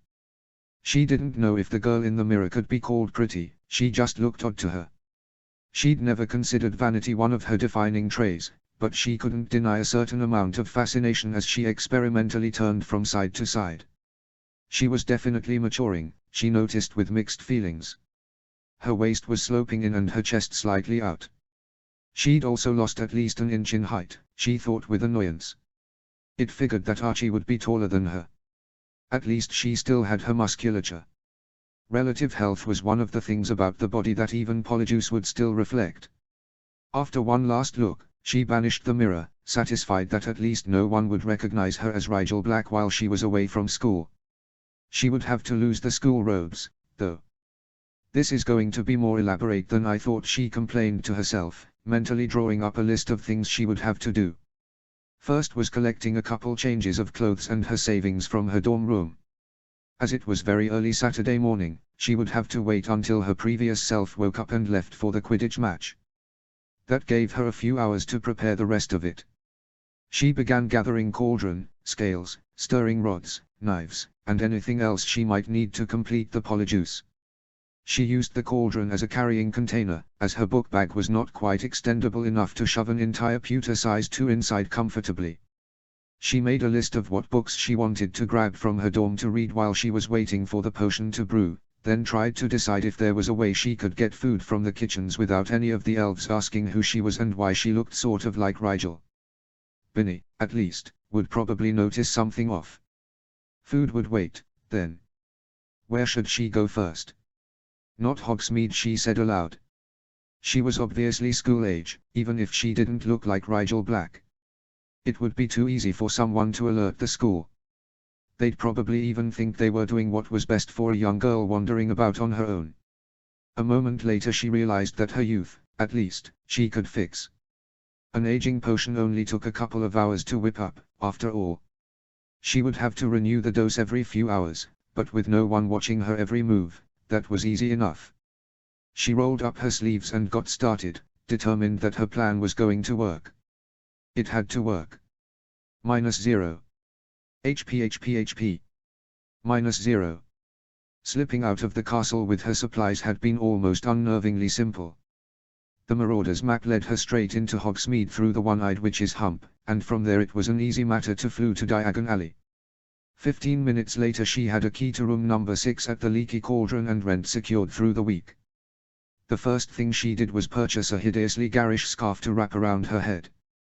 The material was so eye-catching that she doubted anyone who glanced her way on Diagon would be able to remember anything else about her. Thus garbed, she strolled in her newly lengthened dress robes right into Tate's shop and purchased the largest amber stone he had. Tate didn't blink an eye at her, to her amused relief. She was back in her room at the Leaky with her prize and enough food for a few days long before the aging potion wore off. It was a quiet week. The barkeep, Tom, seemed incredibly disinclined to pester his guests, and if anyone noticed the admittedly noxious smell coming from her room, they didn't care enough to say anything. When Saturday came back around, she found herself a bit at a loss. Where would she stay next? She snagged a copy of the Daily Prophet and flipped through it to see if anyone was running advertisements for a room for let. The only mention was for an apartment complex off of Craftsman Alley, which seemed geared toward attracting the international clientele that came to visit the English guilds for business reasons. I can work with that. She smirked slightly, crossing to the large satchel she had been using as a makeshift suitcase for the last week and pulling out the blonde wig that she had never gotten around to getting rid of, even after Snape ensured she had full use of the library. I knew this would come in handy. A few minutes later, or a week earlier, depending on how one thought about it, Eloise Barnes from Paris, France stepped out of the leaky with her things in tow. Her polyjuice potion was tucked away beneath her invisibility coat, kept simmering with an overpowered warming charm that she hoped would do until she could get it over a fire once more. The address given in the paper led her further down Craftsman Alley than she'd been before. She passed several different guild houses on her way, one of which she took special note of, as it had Alchemists of England in big letters across the gate, which appeared to be made of gold. She wondered if that was a reference to the fabled Philosopher's Stone, which supposedly turned lesser metals it touched into gold, or just an incredibly obvious show of the guild's wealth. Either way, she wondered how she hadn't noticed it before. Turning down a side street, she found the complex of small apartments without trouble. The woman at the front desk looked up with a friendly smile as she walked in, though her nose twitched unmistakably as she drew closer, no doubt able to smell the polyjuice from across the room, even if she didn't know what she was smelling. "I'd like to rent a room for ZE week," she said, putting on her best heavy French accent. "I'll need it until Saturday." "Would you like one with a window?" the woman asked, very subtly turning her nose into her own collar in the guise of looking down at some papers. Yes, she said, smiling tiredly. "Merci." "No trouble," the woman said, "just the one bed, all right?" She nodded, trying not to look like she was in a hurry. She could feel the cauldron at her side cooling off slightly, and attempted not to glance down at it in worry, knowing she must already look pretty odd with her arm propped out from her side for seemingly no reason. "Would you like to pay now, or when you leave?" the lady asked, her expression turning serious for a moment. "I must tell you that if you wish to postpone payment we'll need to fill out a few forms, and I'll have to register your wand, as well. Just in case." She smiled brightly, as though by sheer friendliness she could erase the insinuation that she might try and shirk payment. "I'll pay now," she told her, pulling out a small sack of galleons with her free hand and handing it over. "Oh, you've already exchanged for galleons," good, the woman said brightly. "Right. Obviously a French traveler would have French wizarding money." "Ah, well. It probably wasn't unusual enough to merit comment." "You'll be in room 12, my dear, just up the stairs and to the left, all the way at the end," the lady said. "All right. C'est bien," she murmured, taking the key with a grateful smile and hurrying away up the stairs. After putting down a flame-retardant mat and setting up her cauldron over a fire once more, she sighed and began unpacking the meager necessities she'd accumulated over the past week. The room was very comfortable looking, if a little outdated. Overly floral wallpaper was the least of her problems, she supposed. She checked on the potion once more before taking out her ancient runes book and flipping through to where she'd left off. At least one good thing would come from this spectacular misadventure: she'd be way ahead on her schoolwork. -0. HP. -0. Near the end of the second week, she began looking once more for a place to stay. There were some high-end hotels off an alley near the Gringotts end of Diagon, but in addition to being hideously expensive, they had somewhat stringent standards for their guests. She would not be able to avoid registering at least her wand, if not her name and Gringotts vault number, if she attempted to stay in one of those rooms for a week. In her guise as Eloise, she stepped into a second-hand robes shop and begged the owner for a quick moment of her time. "What is it, dearie?" the old woman asked, peering at her distraught face with wizened eyes. "I've come to England to look for my brother, madam," she said, her French accent actually pretty good after a week of practice. "I've checked all ZE hotels I could find, but none of them have seen him. I thought, perhaps someone who lives there would know of somewhere else I could look." "Oh, dear," the old woman said, a frown scrunching up her wrinkly forehead. "Well, are you sure he's come here? He could be in any number of wizarding settlements in England, you know." She nodded tearfully, her long hair falling into her face. "Oh, I know he is in ZE Alice." His note was very clear. She wrung her hands in distress. "I do not know what he was thinking. There is no way for him to afford living on his own." "Well, if he hasn't much coin you won't find him at the big hotels," the old woman said, taking her hands between her own kindly. Have you checked the leaky cauldron? She sniffed. OUI. And ZE apartments for rent by ZE guilds. The woman thought for a moment. Well, she said slowly, I suppose if your brother was truly in desperate straits he may have tried the Lamia Lodge. Where is that? She asked, not having heard of it before. The old woman hesitated visibly. It isn't in a very nice part of the alleys, dearie. And it's, well, I suppose it wouldn't hurt for you to ask there, at least. Her face took on an anxious expression. You will go now, won't you? While it's still light out. It's no place for a lass like you to be wandering after dark. Of course, she promised, grinning internally. It sounded like the perfect place to lie low. Is it near? The shopkeep wrote down detailed directions, and with a last, slightly concerned look, bowed her from the shop with wishes of luck in finding her brother. She perused the directions on her way back to her temporary apartment. The Lamia Lodge seemed to be situated off of Nocturne Alley, somewhere on one of the side alleys between Cray's Place and Kyprioff Court. The old woman was right to be wary of sending her there. It was certainly not a place a young woman wanted to walk alone at night. On Saturday morning, she packed up her things once more and said a friendly farewell to the proprietress as she left the building. She stepped into a public loo to lose her blonde wig and, cauldron awkwardly held under one arm, turned back a full week for the third time. After making sure no one else was present, and why would they be, when she'd turned back to the early dawn hours of Monday morning, she tucked her invisibility cloak away and traded it for a long, nondescript black cloak with a deep hood. Once on, it concealed most of her features and disguised the awkward way she held the cauldron close to her side in its heavy folds. As the sun rose slowly over the sleepy streets, she made her way down Nocturne Alley. The nocturnal denizens had largely deserted the alleys by now, and it was not yet day enough to tempt even the most accommodating shops to open their doors, so it was to the sound of her own quiet footsteps that she navigated her way through narrow streets. She found herself before an imposing building with narrow windows that had all been boarded or blackened and a door of deepest grey that seemed to have been gouged in several places near the doorknob. Charming, she muttered, steeling herself. At least no one will recognize me here. The numbers hanging crookedly above the antiquated knocker, a match to the ones the old woman had written down, were the only assurance that this was the correct place. Steeling herself, she grasped the knob and opened the door with a confidence she did not feel.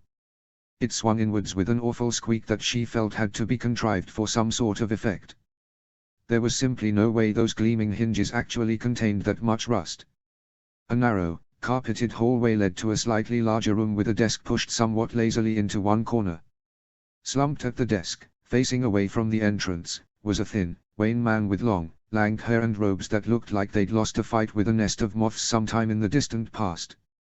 "Excuse me," she said, raising her voice slightly in case he was as asleep as he looked. "No need to shout." His voice sounded like a spider had spun cobwebs in his throat. She half expected dust to come spewing from his lips, but barely a particle of air stirred as he rose fluidly from his slumped position and turned to face her. He was quite a bit taller than she was, but she told herself that height was a ridiculous thing to be intimidated by. "Do you have any vacancies?" she asked, a bit quieter this time. "Vacancies," he repeated, sounding distantly amused at something. "Whatever for?" "I'd like to rent a room," she said, tucking her chin to keep her face in shadow as he bent down as though he might peer at her from across the room. "This is a hotel, is it not?" His laugh was raspy and took an unnaturally long time to fade out. "This is the Lamia Lodge, child." "I know," she said, "and I'm not a child, sir." He was looming over her before she'd noticed him move. His hand moved faster than her eyes could track, whisking the hood from her head even as she drew breath to protest. His eyes, which she noted belatedly were too black to be normal, took in her face briefly. "You smell younger than you look, under the stench of whatever you are holding," he said, interest trickling into his tone. "Well, you smell older than you look," she snapped, annoyed. "Do you have a room, or what is so funny?" He was laughing again, slightly louder this time, and as his lips pulled back she caught a flash of fang that made the blood drain from her face. He was a vampire. "You should see the look on your face," he said, his eyes flashing red in what was probably an attempt to scare her. She told herself firmly that it wasn't going to work, though there was a voice in the back of her head that asked just what she had gotten herself into. Did you honestly come to a vampire hotel without expecting to see any vampires, child? I didn't know it was a coven-run hotel, she admitted. I just need a place to stay for a week and heard this place was cheap. Oh, it is, he smirked, showing Fang again. She wasn't sure if it was meant to be threatening or not. I'm curious, though, did you imagine it was called the Lamia Lodge because of the food? He laughed again, apparently highly amused at his own joke. I thought it was named after the beetle, she muttered, realizing in retrospect that Lamia was also the name of an ancient Libyan vampire who had a habit of eating her own young. Vampires were apparently very easily amused, as hollow-sounding chuckles filled the space between them once more. She was about to suggest she look for lodging elsewhere when another voice spoke up from across the room where a narrow stairwell descended into the floor. What is all this racket, Gavril? The newcomer asked. She was a vampiress with long red hair braided back from her face, and her voice was low and sleepy. Some of us are trying to rest. She hadn't thought they'd done anything loud, but she supposed a vampire's hearing must be as good as she'd read. This one wants a room, the first vampire, Gavril said slyly. So give her one. The vampiress shrugged gracefully. If she isn't a Carpathian, what matter? She's human, Gavril said, looking almost proud of this fact. Truly, the other vampire wrinkled her nose, she smells like the dead.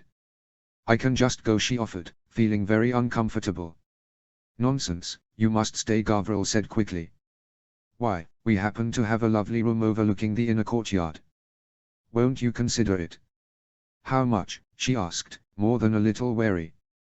We can discuss that later. Gavril smiled widely. I'd rather discuss it now. She frowned, stepping back unconsciously. Stop being such a beast, the vampiress swatted her companion with an annoyed glance. The room is yours for a galleon a week, she added. I assure you no one here will bother you. This idiot just hasn't fed in a while. That did not make her feel any better, but on the other hand, 1 galleon for the whole week was an incredible deal. Even if there were bloodstains on the walls, she'd be a fool to pass it up. I'll take it, she said quickly. She would just have to make sure to only leave her room during the daytime. If there were other guests, they'd probably be too busy sleeping to be curious about her comings and goings. This way, the female said, brushing past Gavril with a pointed look. Go downstairs and find something to eat. I'll watch the door while you're away. She beckoned with one hand and led Harry through a door that was the same color as the walls, making it nearly invisible until they'd drawn near. On the other side was a staircase going up, which took them to a curved hallway lit with antique candelabra. The vampiress stopped before a door that looked much like all the other doors and unlocked it with a large brass key. I hope you enjoy your stay, the vampiress said softly, sending involuntary chills up her spine as she crossed the threshold. With a mumbled word of thanks, she closed the door behind her and slumped to the ground. That was the last time she took directions from strangers, even if they did look like someone's sweet old grandmother. -0. HP. -0. To her surprise and relief, her week at the vampire hotel passed quickly and uneventfully. Even so, she wasn't keen on finding yet another shady place to sleep when Saturday, once again, rolled around. She was picking up food at a market off Kyprioth Court, her hood drawn up around her face as a precaution, when she overheard a witch mentioning the Court of Rogues to her friend. It made her wonder what Leo was up to, and if he'd kept away from her flat on Dogwood Lane like she'd asked. Hopefully Mrs. Flint had been able to get settled without too much trouble. A moment later she froze, nearly dropping the apple in her hand as a sudden thought struck her. She had a flat. She hadn't considered using it, as Mrs. Flint lived there now, but maybe she should. Wasn't the premise of their backup plan that Harry was living on Dogwood Lane while Archie was at home in her place? If she popped in while Mrs. Flint was staying there, well, that was a pretty solid alibi, should the worst happen. She had warned Mrs. Flint that it was her cousin Harry's house, and that she might stop by now and again, hadn't she? Surely the woman wouldn't begrudge her kipping on the couch for a week. All she had to do was avoid going outside much, as it would be hard to explain to any of her alley friends why she suddenly looked so very girlish. Immensely pleased with her plan, she hurried back to the Lamia Lodge and gathered her things once more. The potion was looking exactly as it should, and in 7 more days, she would finally be done with the whole ridiculous charade. By the time the last dose of aging potion had worn off, it was almost dusk, and she was impatient to get going. She cast one last look around the darkly furnished room to make sure she hadn't forgotten anything and locked the door behind her, cauldron under one arm, wrapped safely in her cloak. Downstairs, Gavril sat on one corner of the desk, his mate, the vampiress who'd first welcomed her to the hotel, pressed close to his side. She had over the past week met the two of them several times, as they seemed to be the only ones about during daylight hours. At night, however, the sounds of dozens of other voices filled the courtyard outside her balcony. "Madam, sir." She bowed her head politely. "Here is your key." "Leaving so soon, human?" Irina, the female, smiled wryly. "Thank you for your hospitality," Harry said, smiling tightly. She handed over the agreed-upon galleon, and bid them a polite farewell. "Do recommend us to your friends," Gavril called after her, his voice, while not loud, carrying eerily down the hallway after her. "You're hilarious," she muttered, knowing he could hear her.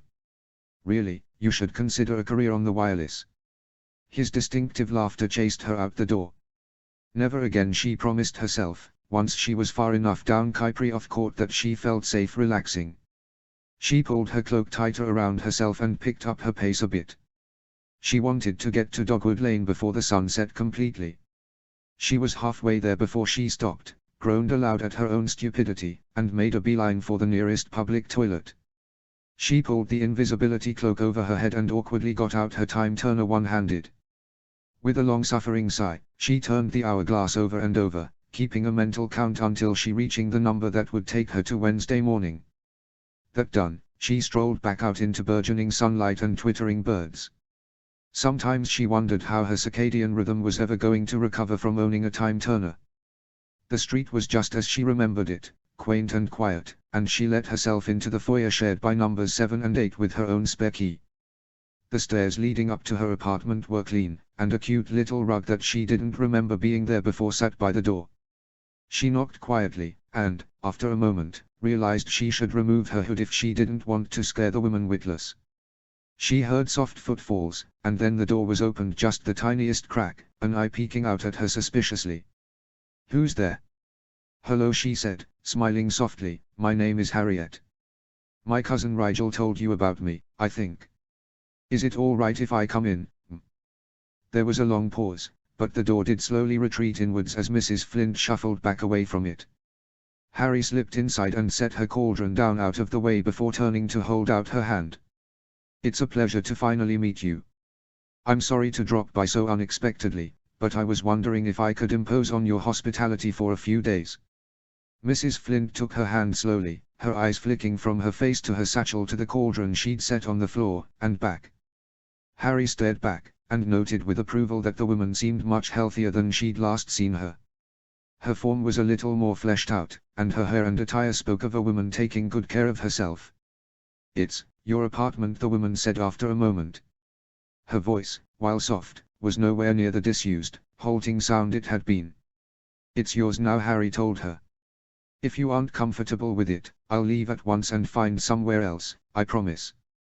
I just thought I'd see if you wouldn't mind company for a week." Mrs. Flint looked around the room, as though there would be something to tell her what to do, and Harry waited patiently while she made up her mind. "I don't mind," she said after a long pause. "I'll..." She glanced back toward the bedroom, but Harry cut in. "I'll sleep on the couch, if that's all right." "I won't be in your hair at all," she said. The older woman nodded slowly, then looked questioningly toward the cauldron she'd brought. "It's nothing dangerous," Harry said, moving to set it up by the window. "If we open the shutters a bit, it probably won't smell up the house much." When it was settled, she turned back to Mrs. Flint. "Thank you so much for letting me stay. I'll get my own food, so you don't have to worry about cooking for me or anything." "I like to cook," she said suddenly. "I cook for the ladies at the clinic, sometimes.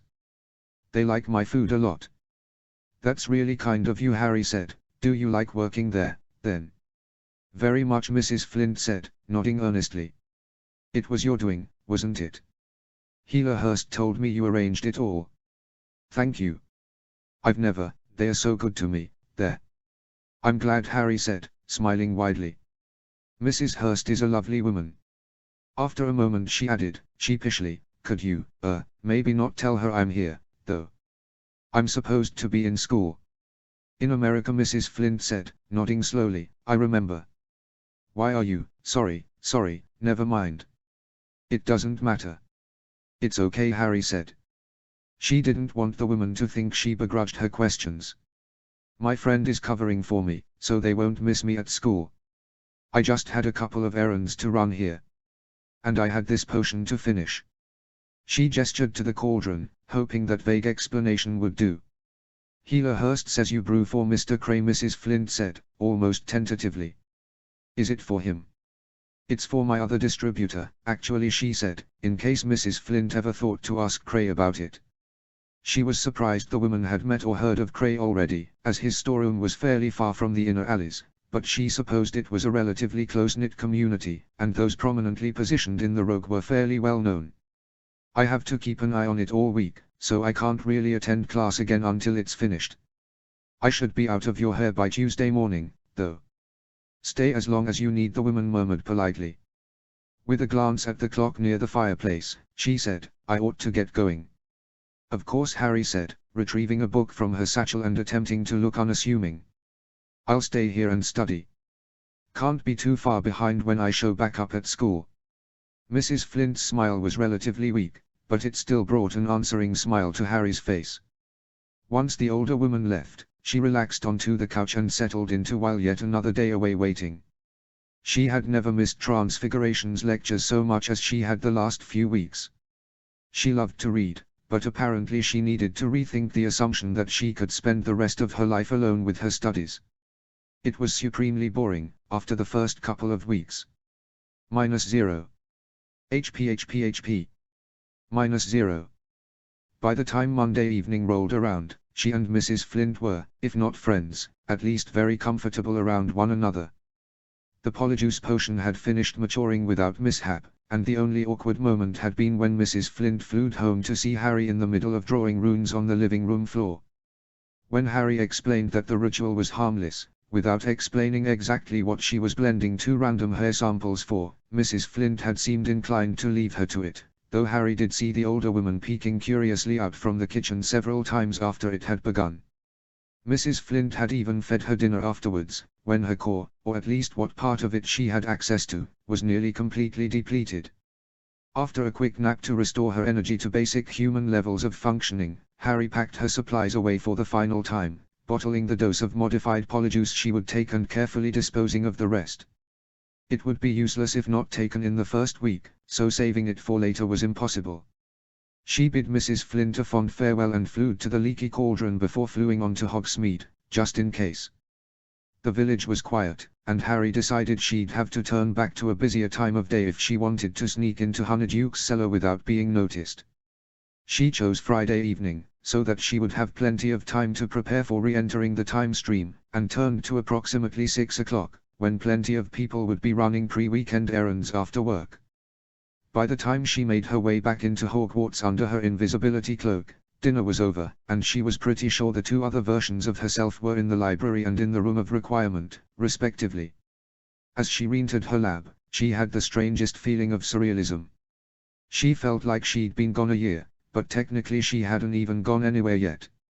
She went to put all her brewing utensils in the places she remembered them being before she left, then laughed when she realized they already were in the places they'd been, and stowed her duplicate materials in an out-of-the-way cupboard to be collected when their originals disappeared into the time stream with her previous self the next day. She sat wearily on her familiar stool, thinking over what she had just accomplished. Archie, if she ever told him, would have a hard time believing it. She took out the little vial of modified polyjuice and had to laugh at how much work had gone into making such a tiny thing. She uncorked it and brought it to her lips, then hesitated. She stood, grasped her wand in her other hand, and conjured a mirror before she could second-guess herself. She stared at her reflection a long time, taking in her green eyes and vulnerable mouth and stubborn chin. It didn't look like her at all, really. She looked down at the vial in her hand and tossed it back impatiently, grimacing at the awful taste that swam down her throat and pooled like grease in her belly. Her appearance began to waver, then stretch and bubble in a sickening dance. She closed her eyes against the feeling, then opened them when her body had settled into a shape. The person in the mirror blinked back at her, familiar, yet not, after a month in a different skin. "This is who you are," she reminded herself, watching the lips move along with the words. "I am Rigel Black. I am Rigel Black. I am Rigel Black." By the fourth or fifth time she repeated the phrase, it started to sound true, and after pacing the length of her lab for another 10 minutes, she felt as though she'd never left. It was just another night brewing in her lab. The next morning she would return all the books she had taken to her dorm room, though it would be a close race to return the books after her first self had left for the game but before her other self came to collect them. She fished in her bag for a headache relief potion and reminded herself firmly that it would all be over soon. -0. HP. -0. Snape found her kneeling in the stall of a stadium bathroom the next morning, face green from the combination of mustard and salt water that she'd choked down just a minute earlier. As he burst in the door, she heaved spectacularly into the toilet once again, unable to even smirk at her excellent timing as the biscuits she'd begged from the kitchen just a few hours earlier came roiling back up. "Mr. Black." Her head of house knelt beside her and hesitated only a moment before pulling her head back away from the bowl and peering intently into her clammy, pale features. She knew he was looking for any sign that she had been taking polyjuice, but all she could do to convince him was play dumb. "I think," she panted harshly, "I may have messed up my sleep cycle potion." After fighting a gag rather convincingly, she muttered, "I knew those skullcap flowers looked off." "Should've," she heaved again. "Just ordered more." "Do you require assistance in reaching the hospital wing?" Snape asked, standing back up and looking down at her with veiled suspicion. "I'll just take a stomach-calming potion," Rigel said, shaking her head tiredly. "As soon as I can get it down." She made a show of standing, bracing her hands on her knees for a long moment and then crossing to the sink to wash her face and mouth. She dry-heaved a couple of times into the sink, then fumbled in her book bag for the potion that would settle her gut. After a long swig and a sharp shudder, she brushed her hands through her hair calmly and nodded to Snape gratefully. "Thank you for your concern, Professor. We should return to the game now." Snape's eyes were still dissecting her, but he nevertheless led the way. Waiting outside for them was Pansy, who looked equally relieved that Rigel was alive and that she didn't have to enter a male restroom just to be sure. "What on earth happened, Rigel?" she asked, folding him into a gentle hug. "You looked like you'd been stabbed, your face positively contorted with pain, and I was half afraid you'd pass out and fall to your death down those stairs. You were moving so fast, and—" "I'm fine," Rigel said, smiling reassuringly at her rambling friend. "Just got sick to my stomach all of a sudden. I think I ate some bad fish this morning." "You had porridge this morning," Pansy said, clearly dubious. "Must have had fish in it," Rigel said, snorting slightly. Pansy gave her an exasperated look, but after examining her closely and seeing that she was, at least, in one apologetic piece, she sighed. "Well, try not to panic half the stands next time you get a stomachache, Rigel." "I didn't mean to be so dramatic," Rigel said, ruffling her hair sheepishly. "You have to admit it would have been worse if I puked on Mr. Malfoy's shoes, though." Pansy gave a disgusted noise, and flounced toward the stairs. "I'll thank you not to ever suggest such a thing again in my presence. Honestly. Boys. Girls," Rigel sighed, looking over at Snape ruefully. If she was expecting a commiseration of some kind, she was to be disappointed. Snape swept past her with a sneer, no doubt supremely annoyed at having gotten worked up for no reason. As she followed them back up to the staff box, she had to take a moment to bask in the sheer relief and pride she felt at having somehow pulled off such a farce. She vowed then and there that she was going to back off the time turner as much as possible, only using it when she truly needed to. She had come to the conclusion over the past week, month, whichever, that it might be more trouble than it was worth. -0. HP. -0. Unfortunately for her integrity, her solemn decision to respect the sanctity of the laws of time did not last longer than the first week in February, when she realized that there was a very important thing that she should be doing with her time turner, but wasn't. It had taken that long for her to come to the conclusion that either the Aero department was very inefficient in investigating anonymous tips or the metallurgists at the guild hadn't remembered Pettigrew's visit after all. No one from the DMLE even came to question the creature's professor, and eventually she realized more proof was needed. It was a simple thing to watch the map and get a feel for his schedule. Pettigrew spent most of his time in his room when he wasn't teaching, but he also took frequent late-night trips to the library, it turned out, and while she hadn't yet seen him do anything besides paging furiously through book after book, it comforted her to know that if he did do something majorly suspicious, she would be the first to know. That was why, when she caught sight of his dot sliding out of the castle one evening just before dinner, she felt no compunction stealing away from her friends for a moment to turn back an hour, giving herself plenty of time to sneak outside under her cloak and wait. He hurried across the lawn with a heavy cloak swamping his short frame, muttering to himself all the way. She tried to creep closer, to hear what he was saying, but when she rustled a leaf too near he swung around with a wild, hunted look on his face, brandishing his wand unsurely. "Who's there?" he called, his breath coming sharply as his eyes darted here and there. He looked like a man under siege. Or perhaps one going mad. Seeing nothing, he backed away a few halting steps before taking off at a faster pace toward the forbidden forest. She hung back, not wanting to give herself away, but regretted that decision when she lost sight of him around a large tree. She hurried forward as quietly as she could, but couldn't see him anywhere when she rounded the tree herself. She frowned and listened, but couldn't hear anything but the smallest of rustling in any direction. Where had he gone? She took out the map to see which direction his dot had taken, but only just caught sight of it falling off the edge of the map before it disappeared entirely. Annoyed at herself, but mostly at him for traipsing suspiciously through the forest like he was hoping to be caught out at being up to something, Rigel retraced her steps and hurried back toward the castle. There was no telling how long he would be in there, and she could watch for his dot coming back toward the grounds just as easily from the warmth of Hogwarts as she could from the freezing forest. She would figure out what he was doing with the jewel, no matter how long it took. Time was in her favor, after all. -0. HP. -0. It took a couple of weeks to get back into the rhythm of classes after her unconventional hiatus, but all the extra studying she'd done while mindlessly waiting for the Polyjuice to finish had an unexpected consequence. "How did you finish so quickly?" Pansy asked lowly, looking exasperated as Rigel looked up from the book on exotic poisons she'd been perusing as the rest of the class finished their arithmancy quizzes. "It took me ages to figure out which formula to use when calculating exponential loss of magic in semi-permanent artifacts of a non-sentient nature. It's a combination of two formulas. They were explained in the appendix of our arithmancy text," Rigel told her. She knew, because she'd read the whole thing twice while trying not to listen to what she thought had been some kind of vampire revel going on in the courtyard beneath her balcony one night. 2. Pansy sighed. "Well, I've botched that one, then." "It was extra credit," Rigel said, smiling a bit at Pansy's perfectionism. "I think your marks will recover from this blow." "Not my dignity, though," Pansy said. "I always fancied myself good at numbers, you know. My maths tutor said he'd never seen a child so fast at mental computations. These word problems are so convoluted, though. It's not at all what I expected when father told me it was like divination done with numbers." Rigel had to agree with that assessment.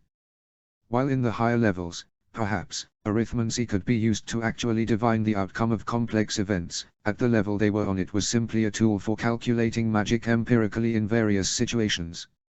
Some of it was the basis of alchemy, figuring out how much of A was needed to get effect B, except A was always magic and never other materials.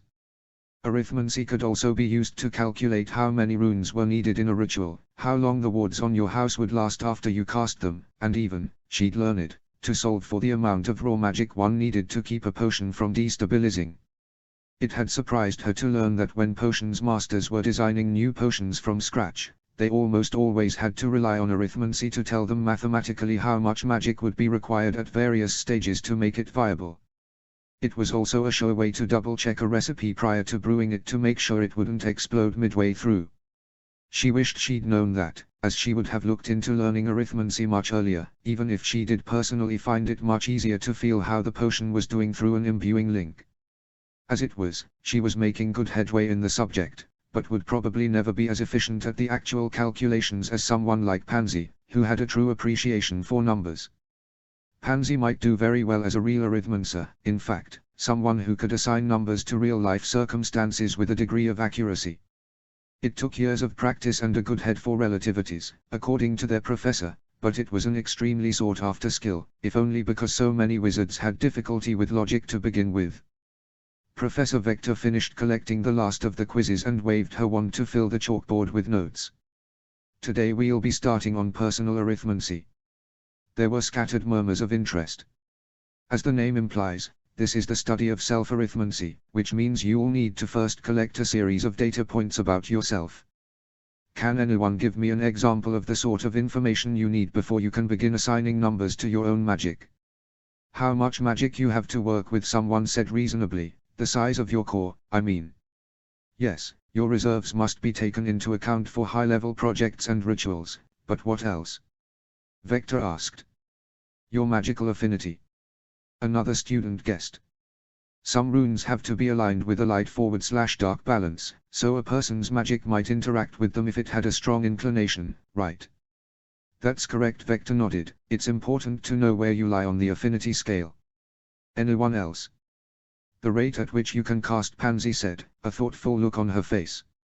Speed of magic is important in determining short-term outcomes. Yes, excellent, Vector said. What about non-magic related data? Age, someone suggested, unsure. Generally, yes, although you only need to know the broad category you fall into. In the case of you all, it is the 13 to 25 range, Vector said. Anything else? Sex, one of the boys laughed. Girls' magic is different from boys' magic. Yes and no, Vector said, raising an eyebrow. Certain spells or rituals can react to a person's biology, so it is important to keep it in mind. A pregnant witch or wizard's magic is also very different from one of their sex not carrying a child. Relative things like health and infirmary can have effects, too. What else? There was silence as people tried to think what else could affect magic. Rigel frowned, thinking there was an obvious one no one had mentioned. Vector caught sight of her perplexed expression and nodded her direction. Yes, Mr. Black. Did you think of one? Blood status, she said, attempting to speak without inflection. Several people laughed, but were stifled with a swift look from their professor. Interesting, Vector said, her eyes boring into Rigel's face. Some people would say there is no difference in the magic of purebloods or half-bloods or muggleborns, other than an accident of birth. Many of your classmates were thinking something similar, but did not have the courage to say so, as the rhetoric behind one's blood status is increasingly political in our time. 10 points to Slytherin for speaking your mind, Mr. Black, but I wonder if you can tell me what you think the difference is. Blood. Power. No, Rigel said clearly. Those things are immaterial.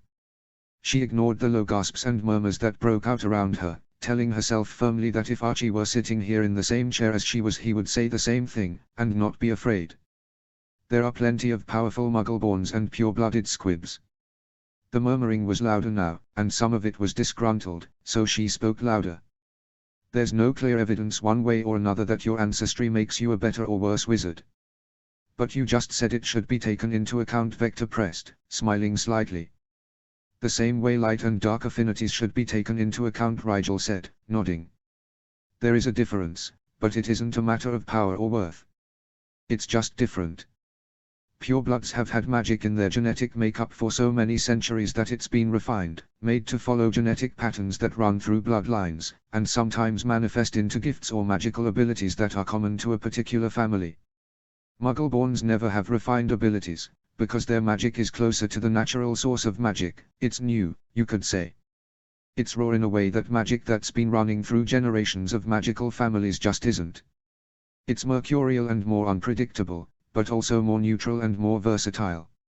Since the magic behaves slightly differently in its raw form, there's no way it couldn't make a difference in upper-level casting and rituals, right?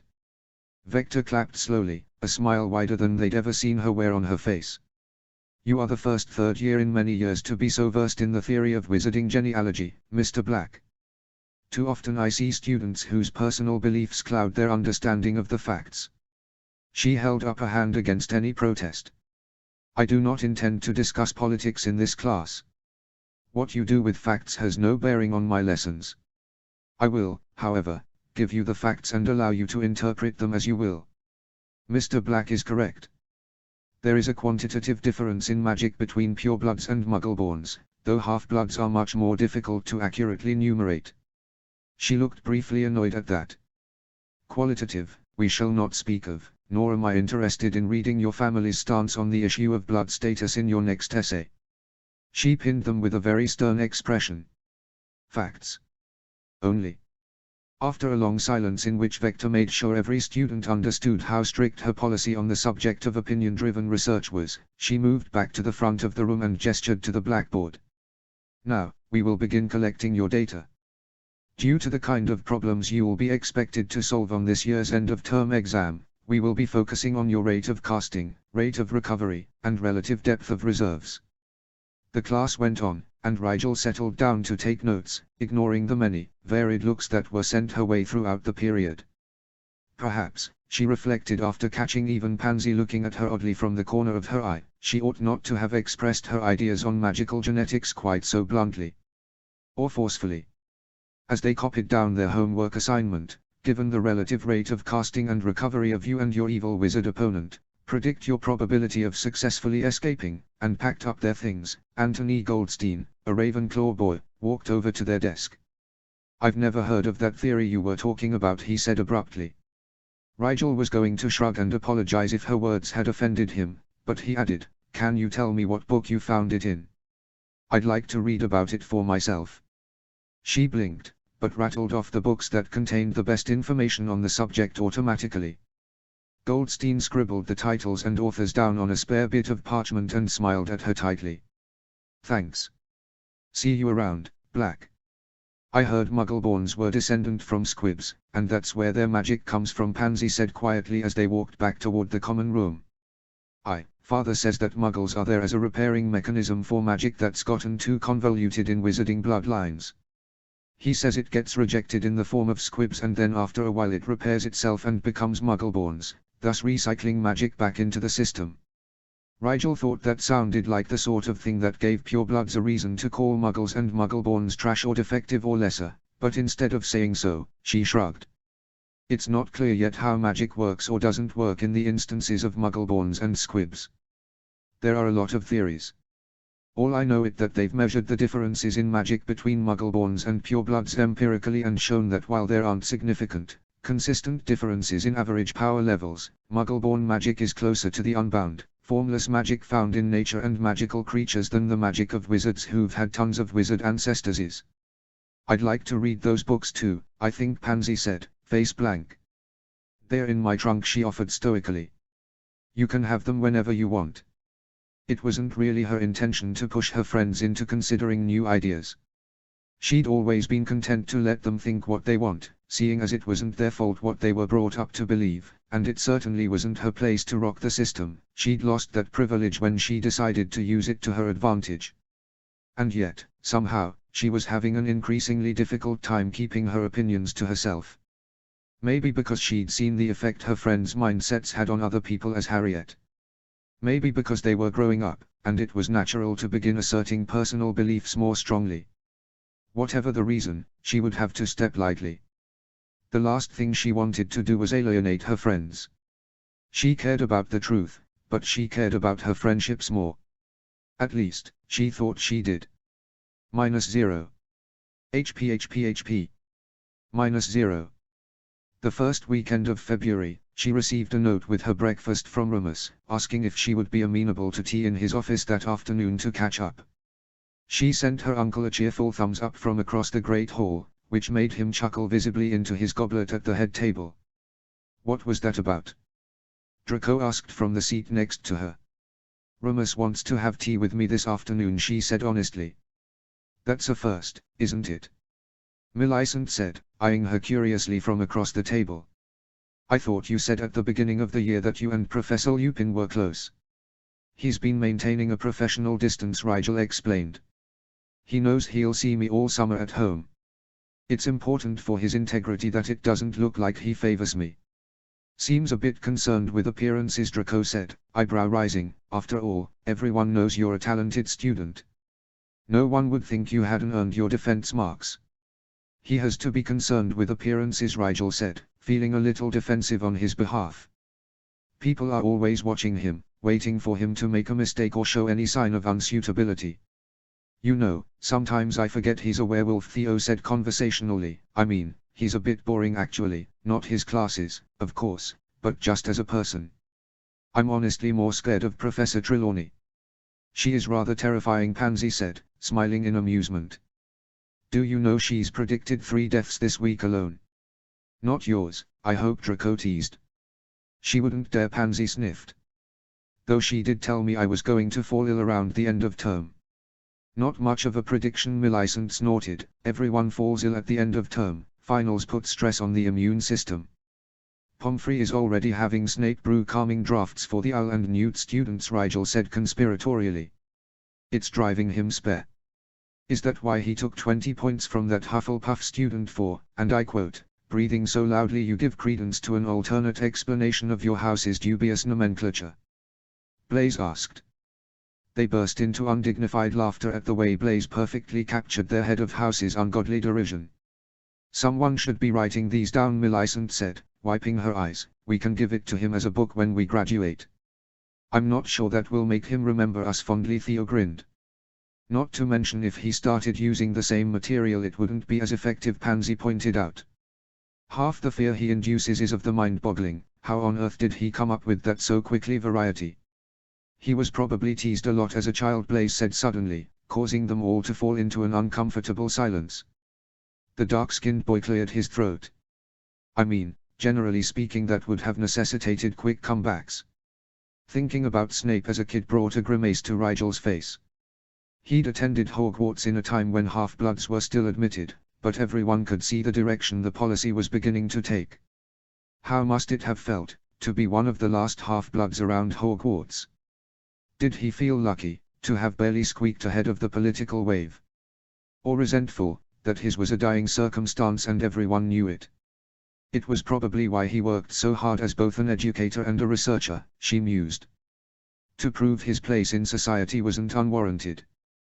The mood mostly ruined, they finished their breakfast in a subdued manner, and split up shortly after to pursue their own activities. Rigel went to her lab, thinking she could brew up a few batches of calming drafts before her meeting with Remus and give Professor Snape a break from the monotony. She honestly didn't know how he found time to be a professor and the Hogwarts potions supplier while conducting his own research as well. It wasn't as though he had a time turner. Wondering vaguely why they didn't give all researchers time turners, to speed up production of groundbreaking discoveries and cures if nothing else, she got out the supplies she needed automatically, lost in a world of thought. By the time she'd finished her last batch, she was slightly overdue for her tea with Remus, but that was fixed with a quick half-turn back of the hourglass, which hardly even counted, as the overlap was really negligible, she told herself. Before leaving the lab, she pulled out what she was calling Odor Archie in her head and sprayed it liberally under her arms and around her collar. That done, it was an easy thing to make her way to Remus' office and muss her hair up just before entering, throwing the door open with a dramatic flourish and close it swiftly behind her for good measure. Hey, she panted lightly, Remus. How are you? I'm well, Rigel, Remus said, smiling a bit. May I ask what your haste is about? You aren't late yet, you know. Archie's fine when it's just us, Uncle Remus, Rigel said easily. And I may have, turned the hangings in our dorm room Hufflepuff yellow. My roommates are on the warpath. That should explain the overwhelmingly sweaty scent she was sporting, at least. Your father would tell you to use the map to avoid them, instead of running every which way, Remus said, chuckling. As I recall, that's how Sirius avoided the people he broke up with until their ire cooled down.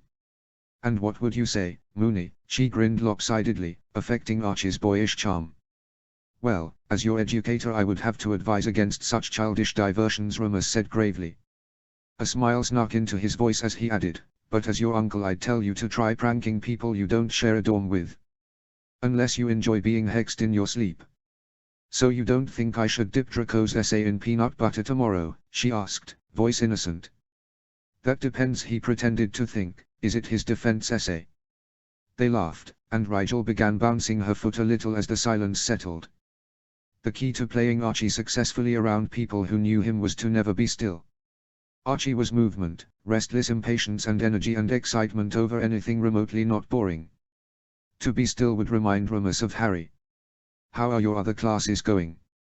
Remus asked, sipping on his tea with a relaxed expression. "You're in magical theory, aren't you? I took that myself at your age.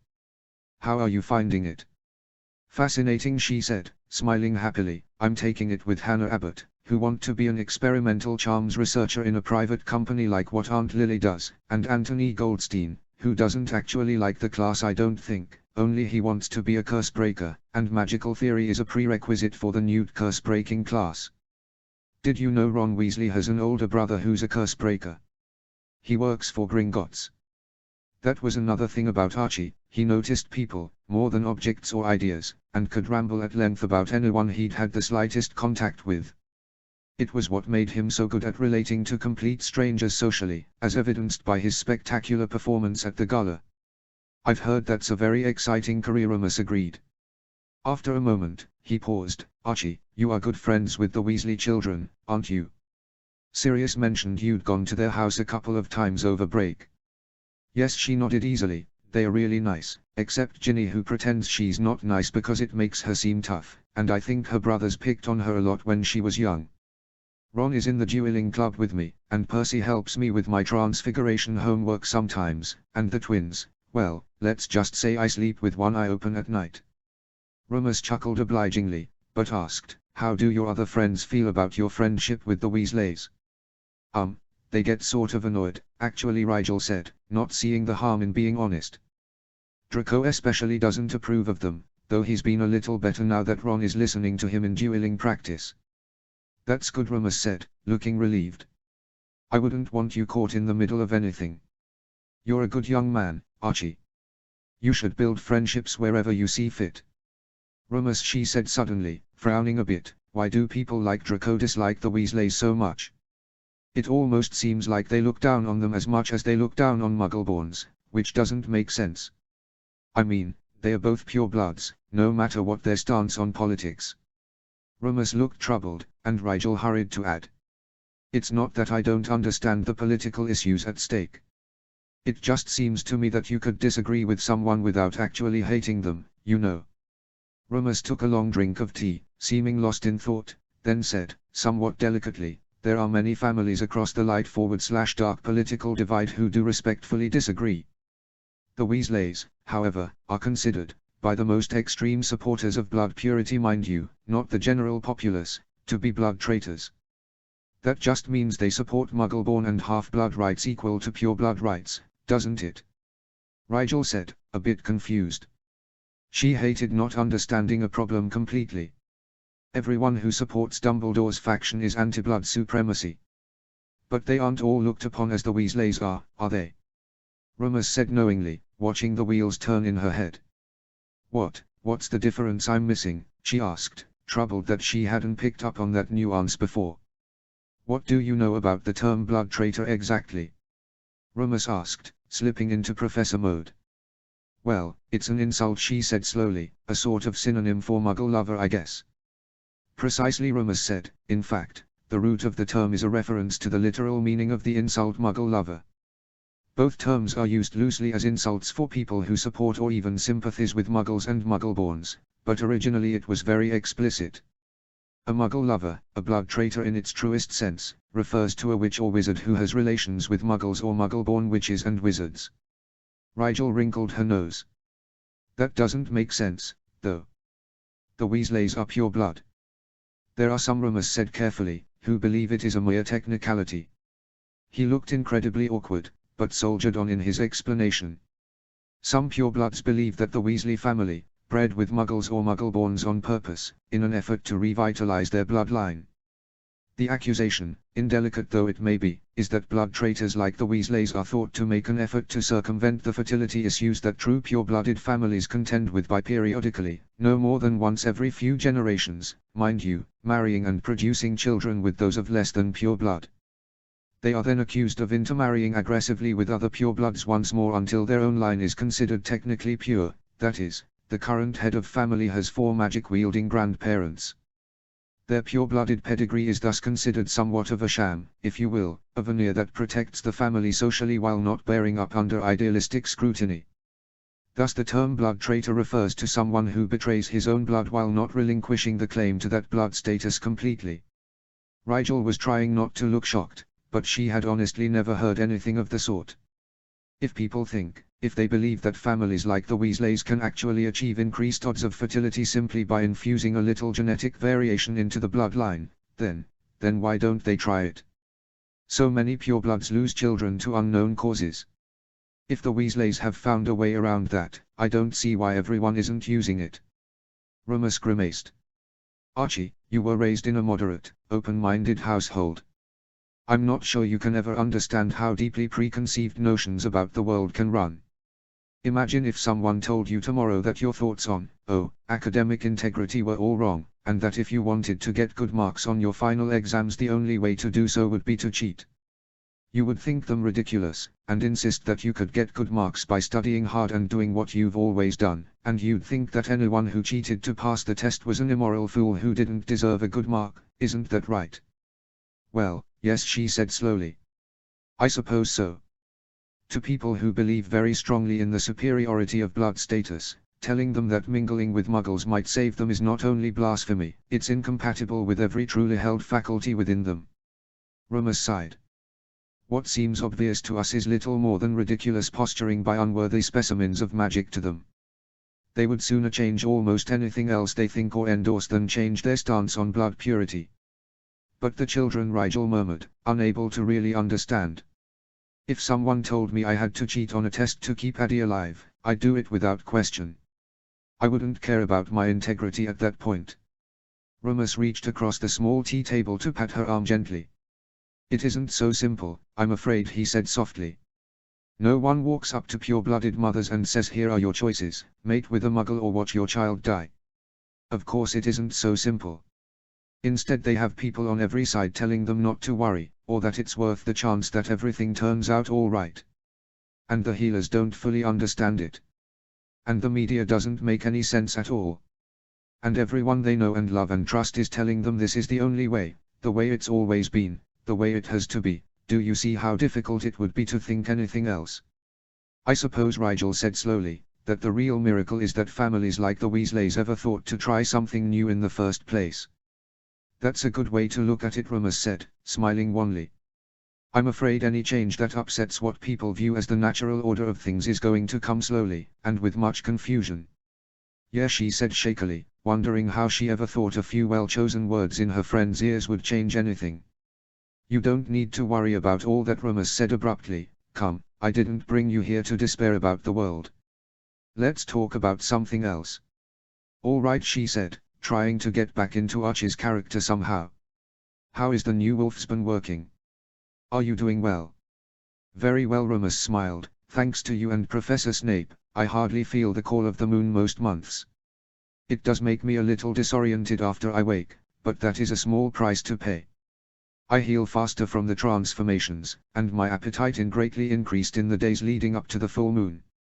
And you can tell all that to Harry, who I know put you up to that question.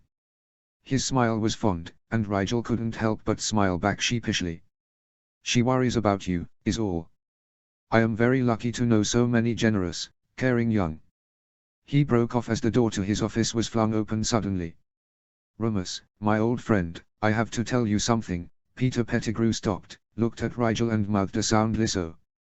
He looked back and forth between them, something in his face seeming shaken and torn. What is it, Peter? Remus said, beginning to rise. Pettigrew shook his head quickly. I don't know. Never mind. He bolted out of the office as though he had hounds on his heels. What on earth? Remus slowly sank back down into his chair, perplexed. Maybe he found something interesting in the library, Rigel said suddenly, seeing her chance. The library? Remus frowned in confusion. Why would you think that? I see him in there a lot, she said, trying to hint innocently. He's always in there, it seems, paging through old books. I wonder if he's studying for something, or just looking for information on something in particular. Remus cleared his throat and averted his eyes. How odd. he never was the studious type. She hoped dearly that he was pretending ignorance for her sake and that he did, in fact, suspect something about his old friend. All she could do, she realized, was plant seeds. She would have to trust the adults to take matters into their own hands, once presented with enough information. Rigel thought ruefully that when she was an adult, she would be much more proactive about things than the generation before her seemed to be. -0. HP. -0. Before she knew it, Valentine's Day had come to pass. In Rigel's defense, it was struggle enough to remember which day of the week she was present in and how many other times she'd done it already, so keeping track of the actual calendar days had sort of fallen by the wayside. She supposed it was her own fault, then, that she was taken almost completely by surprise.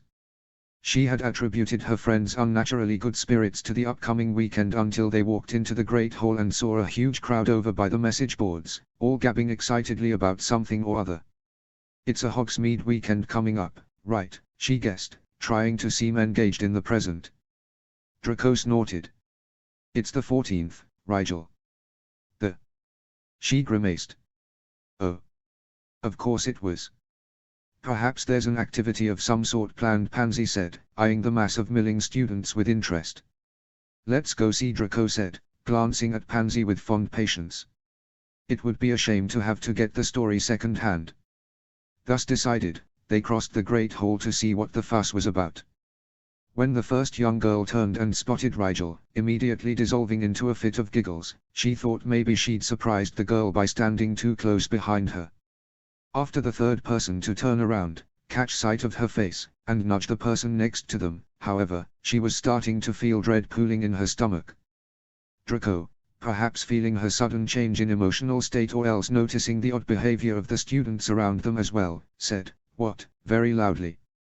Laughter spread through the mob and several students obligingly parted before their trio to let them have a look at the message board. There was a lurid pink flyer taking up most of the 5x5 foot space, and smack in the middle of it was a wizarding photo of her. The Rigel in the photo wasn't looking anywhere near the camera, wherever it had been, but was rather gazing off at something out of frame, frowning as though gently intrigued. It was, frankly, ridiculous. "Rigel Black's Labor of Love," Draco read, grimacing even as the words left his mouth. "Got a letter you're scared to lose? Is your amour better off anonymous? Rigel Black has got your back.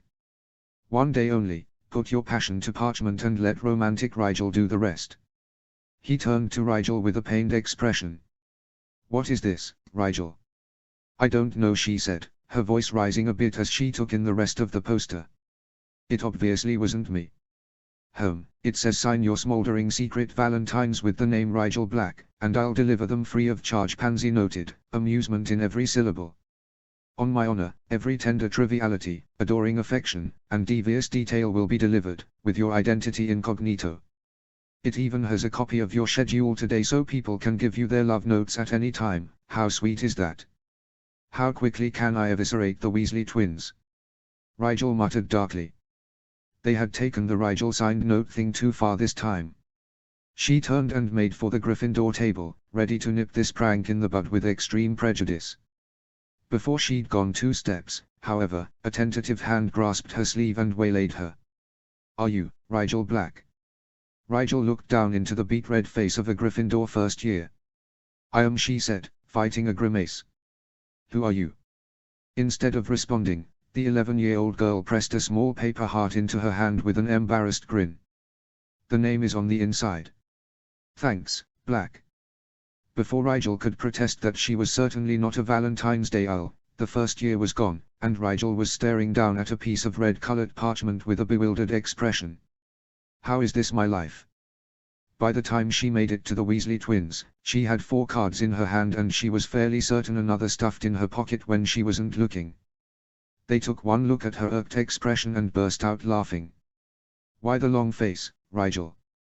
Didn't you get any Valentines?" Fred asked, sending George and several of the other Gryffindors who'd overheard into appreciative chuckles. "Why?" It was all she had to say. "Why do you do this to me? One day you'll thank us," George insisted. "You're going to be a symbol, Rigel. A symbol of love, truth, beauty, and..." Grouchiness, Fred said, poking her cheek, where she could feel a tick developing. I will get you for this, she promised. Both of you. Maybe not even at the same time. I don't think anyone's ever threatened to prank us separately, George, Fred said, looking interested. Could be fun, George agreed, grinning. Rigel sighed, and turned back to the Slytherin table, not sure why she even bothered.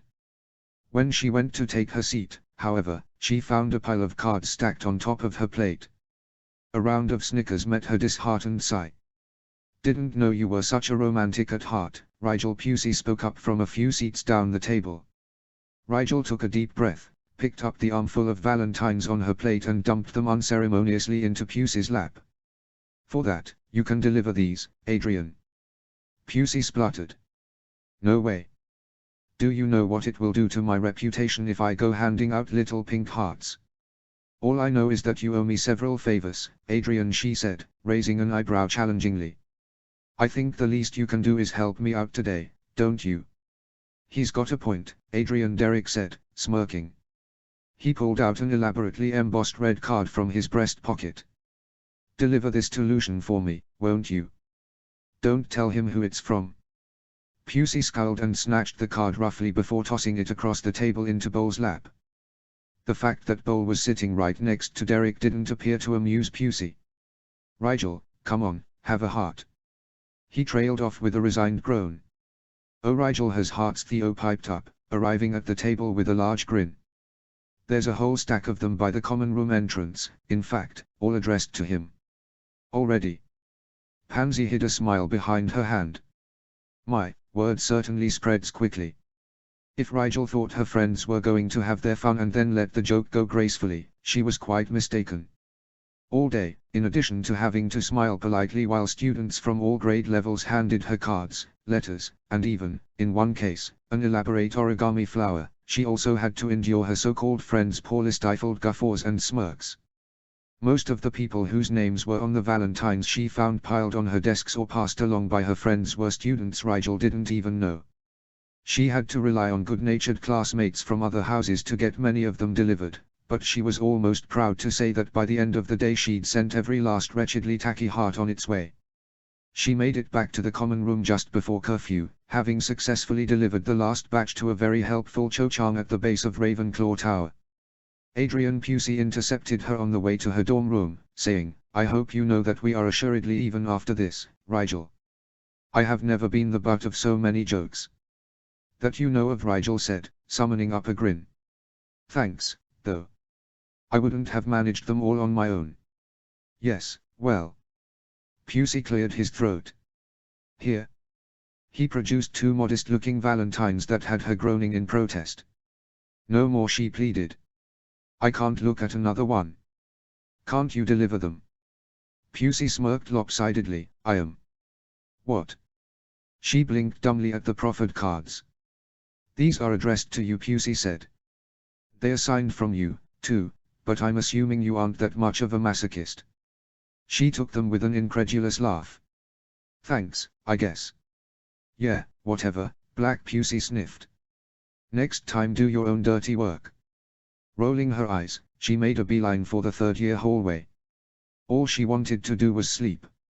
Theo and Blaze were already in their sleeping attire when she walked in, with only Draco still sitting up in his school clothes, penning something on his personalized letterhead. Writing thank you notes for all the valentines you got today, Draco, she asked, chuckling a bit. She'd delivered one herself that had been handed off by Daphne Greengrass of all people. It had actually fountained confetti upon Draco opening it. I only received the one, as you very well know, and there's no way I'm writing a thank you note to a second-year, Draco scowled. You know who it's from? Rigel lifted an eyebrow. I thought the ones coming through me were supposed to be anonymous. It's that Greengrass chit, Draco rolled his eyes, the younger one. She was only stalking me all day to see my reaction to getting it. I could feel her depressing brand of fearful yearning from across the castle. Astoria, right? Theo put in from where he was sprawled across his bed. At least she's nicer than her sister. It would be difficult to be more Harridan-like than Daphne, Blaze said mildly, not even looking up from the book he was perusing. I suppose a thank you note would only embarrass her, Rigel shrugged. Still, you could at least nod politely the next time you saw her. I think she looks up to you after you calmed her down in the carriage that time. And encourage her. Draco wrinkled his nose. I think not. I've enough problems without adding lovesick Shadow to the list. If I ignore her, maybe she'll get the hint and go away. Rigel sighed, but knew that it wasn't really any of her business. It might even work, at that. She sat down on her own bed and kicked off her shoes before opening her own valentines curiously. Maybe the twins had sent her one each. It seemed like the sort of cherry-on-top thing they'd do. After close examination, however, they didn't seem to be gag valentines at all, rather, each contained a message that appeared to have been intended genuinely. The first, a white card with red ribbon tying it closed, read simply, "Be mine." The second, smaller in size but filled with red ink, said, "I've always admired your honest compassion, and thought I may as well say it now. You make me think better of Slytherins, and better of young men in general. Thanks for being inspiring, in your own quiet way. Happy Valentine's Day." It was signed your secret admirer / Rigel Black. Her lips quirked at the thought that she had a secret admirer. How unlikely. What are those? Draco asked suddenly, coming off his bed to have a look. You've got valentines, Rigel. She shrugged in an unconcerned way. Guess so. Oh, stop, I can feel your gooey insides just melting, Draco drawled. Let's see them, then. She held them on her other side, out of his reach. Read your own. Blaze, the traitor, snatched them from her hand from his side of the bed before she realized he'd left his covers. I haven't got any to read, he said, smirking. Opening the first, he cleared his throat before saying, in a dulcet tones, "Be mine." How incredibly deep. He went to open the other one, but Theo had made a grab for it before he got the chance. I know you've had a valentine from Hannah, because it had adorable animated crops running along the border. I get to read this one. He recited the note grandly, interspersed with laughs from the other two, and when he was finished, he handed the card back to Rigel with great aplomb. Looks like we have a little mystery, boys. Who could our Rigel's secret admirer be? Admirers, Blaze corrected, handing the card he'd taken back as well. I bet I can figure it out within the week, Draco said, smirking. You have an unfair advantage. Blaze rolled his eyes. Which you still have no proof of, Draco sniffed, not having officially told anyone other than Rigel and Pansy about his gift. But which is nevertheless entirely obvious, Blaze said dryly. I'd really rather not know, Rigel said hastily. It's more fun as a mystery, right? No, Draco said flatly. Nope, Theo grinned. It is always better to know something than not, Blaze said, nodding firmly. Well, good luck then, Rigel sighed. Just leave me out of it. Careful with your ice-cold attitude, Rigel, Theo laughed. You're going to break hearts at this rate. Like you're one to talk, Draco said, getting back to his letter. I saw that tear-stained love letter from the Patil girl. We parted amiably, Theo said, sounding exasperated. And we only dated once. It's not like there was some grand romance that fell to ruins. She's being dramatic. It's probably the first time she's dated anyone, Blaze said, reasonable. She'll gain perspective once she matures a bit. That doesn't help me now, Theo grumbled. She wants me to take her to Hogsmeade on Saturday, but I've already asked Geoffrey Hooper. What are you doing for Hogsmeade, Rigel? Draco asked, cutting across Theo's whining. Rigel looked over. I haven't any plans. I don't really need anything, except maybe some more lassoing flies, I guess. Actually, I should probably get a few other things as well. She frowned, wondering why she hadn't thought to replenish the ingredients she'd gone through with the polyjuice while she was staying in the alleys. I meant for fun, not errands, Draco said. Who are you going with? Pansy has a date, you know. Oh. Rigel wondered why she hadn't known that. Maybe she'd been asked that day, while Rigel was running about delivering cards. Well, I guess I'll go with whoever doesn't have a date, then. I'm not going, Blaze said, grimacing apologetically. I have to spend the summer at my family's Italian estate, and Millie offered to start catching me up on European politics. Just us then, Draco said, his tone a little too casual. What should we do? Whatever you like, she said, not too concerned. It wasn't as though they hadn't been to Hogsmeade before. She turned over to get more comfortable and missed the look of calculation on her blonde friend's face. Had she seen it, she might have been a little more on her guard. As it was, Hogsmeade was the furthest thing from her mind. Though it wasn't far off in the liner sense, she had several more days of time-turned classes and studying to get through before looking to the weekend. -0. DM. -0. Draco was of the firm opinion that no proper wizard should ever rouse himself from bed before the sun had bothered to grace the sky with at least a grasping finger's breadth of pink luminescence. At least, he had been of that opinion, before morning exercise with a certain dark-haired roommate of his had somehow become a normal part of his cultured existence.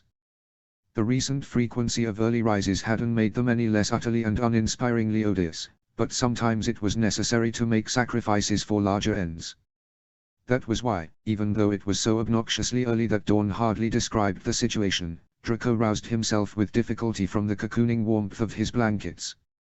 His roommates, lucky sods, slept soundly as Draco crept to the foot of his bed and slipped one hand into his trunk.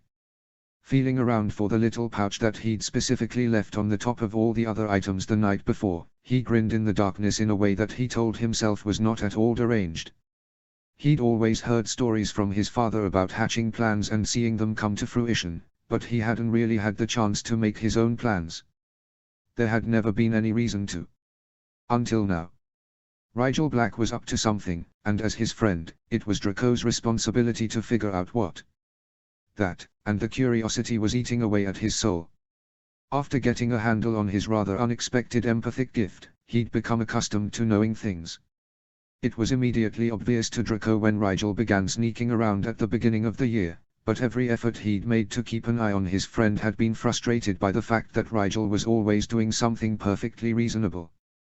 Draco was practically drowning in feelings of guilt and excitement every time Rigel made an awkward excuse and ducked into a bathroom or around the corner or wherever he would disappear to for inexplicably short amounts of time. He was never unaccounted for longer than a few minutes, which was the really strange part. Draco just knew he was up to something, but what could possibly be both interesting enough to hide and accomplished in 5 minutes? His running, if admittedly unlikely, theory was that Rigel had a relationship he was keeping secret, which had him sneaking off for kisses in broom cupboards all over the castle, or something. Nothing else that he'd come up with made any sort of sense, unless Rigel had had an embarrassing case of irritable bowel syndrome all year. Today, he would find out one way or another. His plan was foolproof. In his hand was a tiny little tracking device purchased for a modest 7 sickles from a certain joke shop he'd visited over the break. While advertised for use on professors, and how ridiculous a notion was that, putting a tracker on Snape's rogue hem, Draco thought it would be perfect for keeping tabs on his most suspicious friend. He stepped quietly over to where Rigel's shoes were sitting on the floor beside his bed and carefully attached the tiny tracking bug onto the underside of Rigel's right sole. With anyone else, this would be a bit of a gamble, but Rigel wore the same pair of shoes every day. It would be his undoing, Draco thought with a somewhat maniacal smirk. As he slipped back into bed to go back to sleep until the others woke up, he had to admit it was pretty exciting, sneaking around like one of Grindelwald's spies. He could see why Rigel would find it appealing, but that didn't mean he would just let the other boy get away with it. He was creeping through a dark forest, his wand at the ready. Wait, that wasn't his wand, it was a sugar quill. Taking a bite thoughtfully, Draco spotted a majestic unicorn coming into the clearing. "Hail, unicorn," he said, saluting with his sugar quill smartly. "Hail, Draco," the unicorn whinnied, bowing its horn low to the ground. "Where did you learn to bow, unicorn?" he asked, confused. "The same place I learned to curtsy," the unicorn said, now wearing a skirt. That made sense, he thought, setting off to a different part of the forest. He was looking for something important, there. A flashing light up ahead made him break into an excited jog. The light led him to a clearing full of sunlight. There were birds singing and the most delicious smell in the air. It was, he opened his eyes and fell forward into a meadow of strawberries. Only they weren't strawberries, they were strawberry tarts and they were calling out his name. "Draco, Draco. Draco, get up." Someone was shaking him. He opened his eyes into Rigel's exasperated grey orbs. "Weren't you the one so eager to get to Hogsmeade today?" Draco yawned, rubbing his eyes and hair simultaneously. "I hate mornings." "It's almost 9, Draco," Rigel said, openly amused at his expense. "I didn't sleep well," he said, trying to regain a semblance of his usual poise. Rigel's secret had better be worth his beauty sleep. "That's a first," Rigel snorted. "Usually you're out cold the moment your head hits the pillow." "Bad dreams." "Malfoys don't have bad dreams," Draco informed him. "Even the figments of our imagination know their place." Yes, all hail Draco, King of Dreams," Rigel said, heading for the door. "When you rejoin reality, I'll be at breakfast." "Hail Draco, yes," he murmured sleepily, reclining back into his pillow once more. A few minutes later he sprung up with a gasp and cursed quietly. "Focus, Draco," he told himself firmly, pushing the covers back and hurrying to make himself presentable. He could not afford to be off his game today, not if he was going to catch Rigel by surprise. He arrived at the Slytherin table in time to hear Rigel inquiring politely about Pansy's date. "It's obligatory," their friend sighed. Draco wasn't fooled by her nonchalance, however. He could read a subtle excitement underlying the slightly disengaged calculation that he'd come to understand was Pansy's norm. "Don't dissemble," Draco teased her. "We know you love sussing out new people. Especially when they don't see it coming," Rigel said, moving over a bit to make room for Draco to sit. "Only fools take the world at face value," Pansy sniffed, fluttering her lashes. "Can I help it that so many young men these days are fools? Not us, though, right?" Theo grinned lasciviously from across the table. "No comment," Pansy said sweetly. They finished their meal and broke off in different directions for the day. Rigel and he took a carriage to Hogsmeade alone, and Draco tried to remember the last time he'd done something with just Rigel and none of their other friends. "How have you been?" he asked, somewhat lamely, just to get the ball rolling. If he could persuade Rigel to tell him what he'd been up to now, it would save him a lot of trouble. Then again, Draco thought with a slight frown, he'd already gone to the trouble of coming up with such a brilliant plan. It would almost be disappointing if Rigel revealed his secret right off. "Just fine," Rigel said, smiling a bit and radiating amusement to Draco's senses. "Snape is letting me brew Felix Felicis next week." "That's very advanced," Draco said, suitably impressed. Rigel smiled wider, visibly pleased. "It would take 6 months to complete, and of course the Ministry doesn't encourage casual brewing of the substance in any case, but we'll at least be able to get a good start on the base before the end of the school year." "Sounds involved," Draco offered. "It's going to be fascinating," Rigel agreed. "So where do you want to go today?" "Wherever you like," Draco said. His plan was actually to let Rigel get comfortable, while simultaneously monopolizing his time all morning. Then, if his usual pattern was anything to go by, Rigel would inexplicably feel the need to sneak away at some point. Draco would graciously pretend to believe whatever excuse Rigel made, then he would follow Rigel using the teacher tracker and see what he was really up to.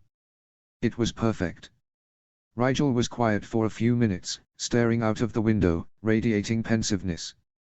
"Would it be all right if we went to see the Shrieking Shack?" Rigel asked, glancing hesitantly at him, as though fairly certain Draco wouldn't want to. Normally, he wouldn't go anywhere near the supposedly haunted place, but his plan called for Rigel to be completely oblivious to any attempts at manipulating him, which meant Draco would appease his curiosity, in this instance. "Sounds good, I haven't seen it yet," either Draco said, smiling magnanimously. "Thanks." Rigel smiled, but the subtle expression was nothing compared to the quiet gratitude that floated Draco's way, filling up his senses as though the air in the carriage had been perfumed with the emotion. Draco breathed it in deeply, despite knowing it wasn't an actual smell. They departed the carriages and made their way slowly through the village, content to stretch their legs and take in the bustle and energy of the student-flooded town. They passed the main shopping streets and before long had reached the outskirts of the village.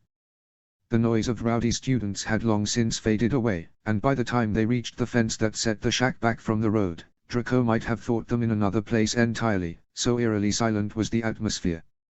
Rigel rested both arms on the fence and leaned forward until his chin was propped atop them, gazing at the dilapidated, boarded-up house with what Draco recognized after a moment was sadness, mingled with pity. Not knowing why Rigel would feel pity for a house, even a beat-up old neglected one, Draco said, "I've heard that a family of banshees lived there until some villagers found out about them, then set the shack on fire to try and run them out.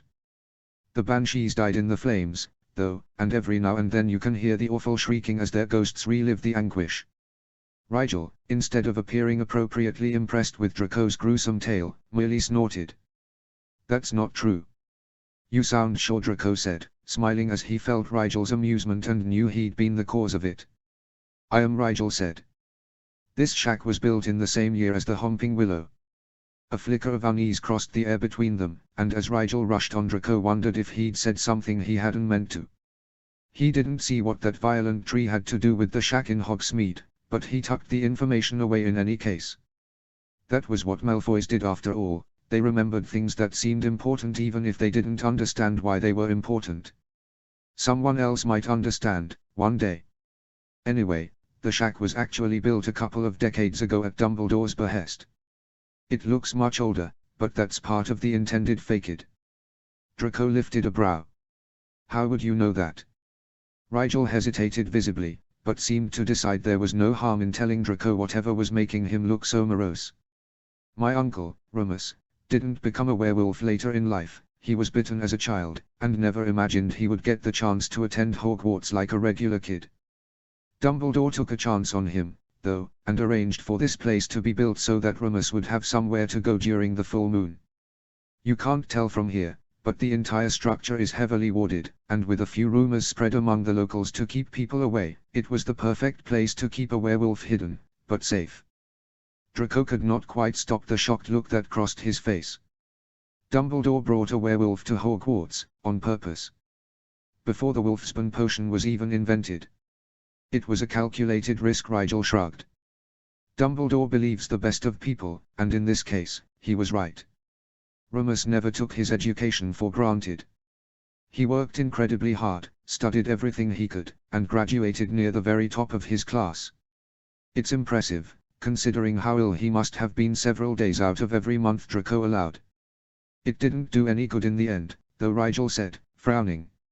"For all his brilliance and kindness and work ethic, Remus has never been able to keep a steady job. He refused to hide his condition, refused to lie about what he was, once he graduated. He wanted to be appreciated on his own terms. And the world let him down. Every time, he was told, 'No, you aren't good enough, no, we can't take the risk. You can't blame people for.' Can't I?" Rigel sighed. "He's more risk to his family and friends, the people who stand by him when the moon waxes, than he is to an employer who would likely never see him after 5 o'clock anyway. We saw the good in him. Dumbledore saw it when he was only 11. I've never understood, why couldn't other people? Why is it so hard to look past someone else's circumstances?" Draco didn't have an answer to that. At least, not one he thought Rigel would understand. Rigel wasn't afraid of anything. Of course he didn't comprehend how fear could motivate people to prioritize themselves over others, even unnecessarily so. It was basic instinct, not something rational that you could change about the world. People would always shun the monsters and embrace the ordinary. "I'd heard about this place, but I've never been here," Rigel said, looking at the shack once more. "Seeing it, I wonder how it would have felt. Remus was our age, younger, the first time he was brought here. A dark, lonely house that creaked in the wind. Waiting for the sun to go down and a monster to claw its way out from his own soul. Then waking up, alone and in pain, and wondering what he'd done the night before and waiting for someone to come collect him. Wondering if they would this time, or if they'd finally decide to just leave the monster be. Sometimes, when I encounter difficulties, I think of Remus, and I wonder if I would have had the strength that he did. Most werewolves bitten young don't live to adulthood, you know." "I didn't," Draco said, feeling distinctly uncomfortable. If he'd ever thought long about werewolves in the past, it had been in terms of whether he was ever likely to meet one on a full moon. He certainly hadn't thought about what life was like from a werewolf's point of view. He hadn't ever thought about how a werewolf became that way, except in the academic sense. It made him realize that he could become a werewolf, easily, if he were unlucky enough to be caught and bitten. That thought bred an automatic fear that he had difficulty channeling into objective caution. his instinct was to avoid thinking about werewolves at all. The curse is hardest on the mind, and children are weak-willed and weak-minded, generally speaking, Rigel said flatly. In most cases the child either gives in to the wolf and goes completely feral or dies in the violence of the struggle to remain human. Whenever I find life difficult or aggravating, I remind myself that I have suffered nothing, compared to some. Draco made a non-committal noise, really out of his depth in the conversation now. He didn't spend inordinate amounts of time thanking fate for the lot he'd been handed. Somehow, he was deserving of it, or, that's what had been implied. He was a Malfoy, after all. It wasn't accident, but providence that he should be so favored. Rigel's depressing self-deprecation couldn't go unremarked, however. You're a good person, Rigel, Draco told him, utterly serious. You work hard, get all you can out of every moment, and do your best at everything you take on. I don't think you can ask more of yourself than that. It's not a bad thing that you haven't suffered, it's a good thing, and you should be glad of the life you live. If you don't appreciate it, then it is wasted, right? Rigel mused for a long moment, then turned to Draco with a soft smile. Yeah. You're right, I should appreciate what I have more, instead of worrying if I'm somehow less because I've avoided hardships that others may experience. Draco thought it odd that Rigel had said avoided instead of something like not been subjected to, but he ignored that in favor of putting a solicitous hand on Rigel's shoulder. The past was shitty, Rigel. For a lot of people. The future will be better. It ought to be, anyway, with everyone alive having already inherited the world of those who came before them. Draco had always thought that the present was naturally better than the past. It was inevitable, in many ways. They wouldn't even have to try that hard, it was like strolling along a garden path, each step came organically, easily, a continuation of the step that came before. Nothing strenuous or difficult about it, in the grand scheme of things.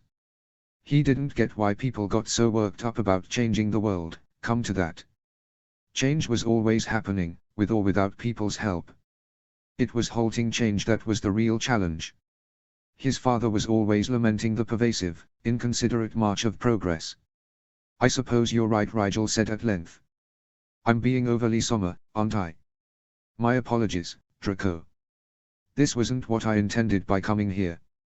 It's just I've heard so many stories, being here sort of brought them to life, you know. Sure, Draco said easily. There's a portrait in my father's private office of my great-great-great-grandmother, and when I was 7 she told me that she strangled a ministry official with her bare hands in the blue salon.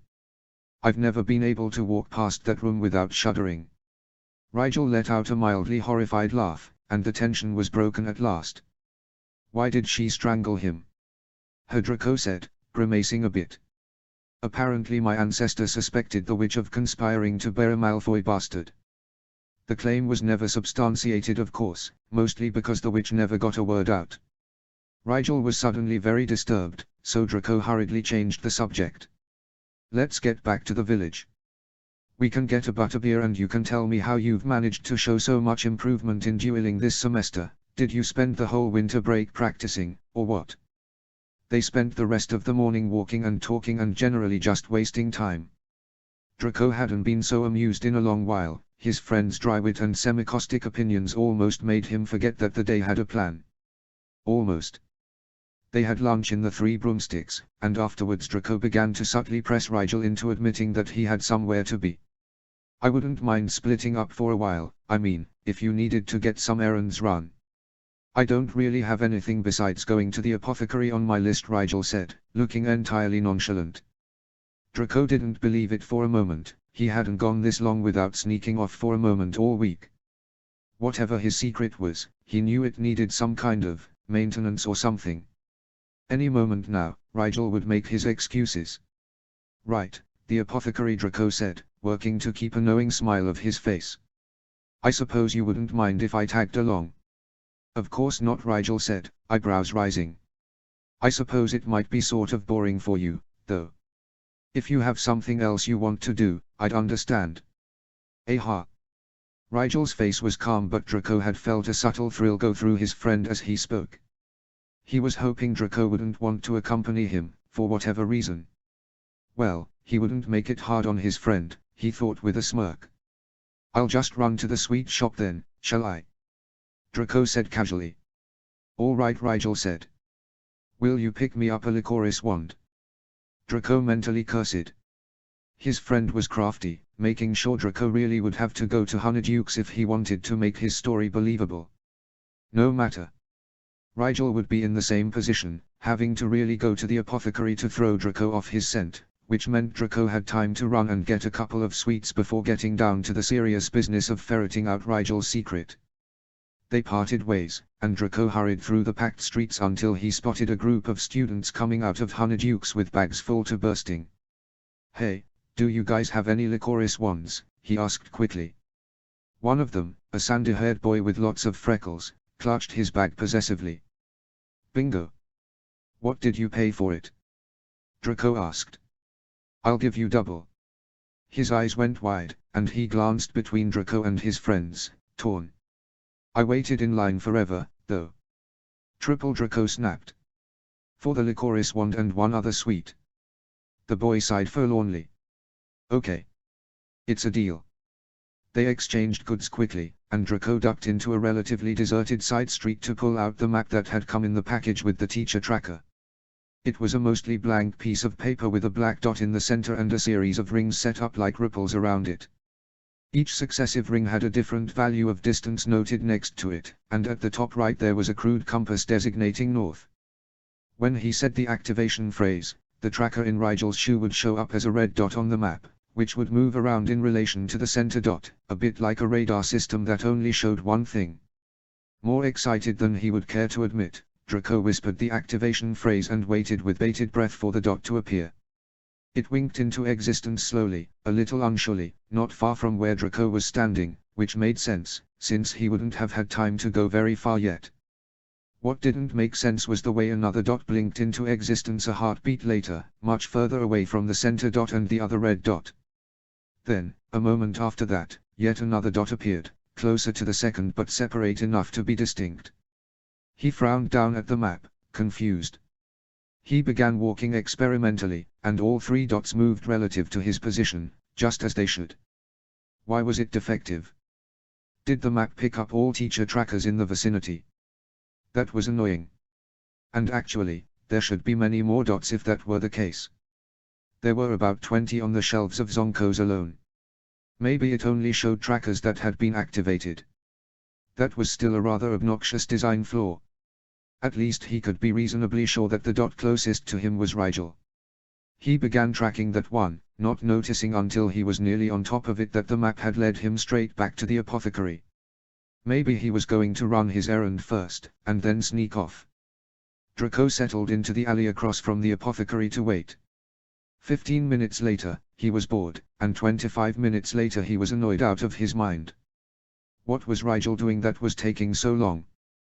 Wasn't he in a hurry to get to wherever he had been sneaking off to? Draco was sure he would see Rigel meeting up with a mysteriously cloaked stranger who was extorting him for money, or else an older, more experienced paramour who was too embarrassed by Rigel's age to be seen in public with him. He looked down at the map again, but the dot he thought was Rigel was stubbornly in the same exact spot. He began to get uneasy. What if the map didn't work at all? What if Rigel had left his shoes behind? No, that was ridiculous. Rigel loved those shoes. And yet, what was he doing? No one could possibly spend so long picking out potions ingredients. Not even Rigel. And what about that thrill of eager anticipation Draco had felt? He just had to be up to something. Draco's toes were starting to get cold, and he was sick of standing in the same alley without anything exciting happening. How did professional spies do it? They had to have more sophisticated methods of keeping track of people. He bet no real spy ever had to wait outside in the bitter elements for over an hour while their mark tried out all the cauldrons in the store or whatever Rigel was doing. Finally getting fed up, he crumpled the map in his pocket and stormed into the store. He found Rigel standing in front of a shelf of nude parts, a stupid smile on his face as he looked back and forth between a jar in his left hand and a packet in his right.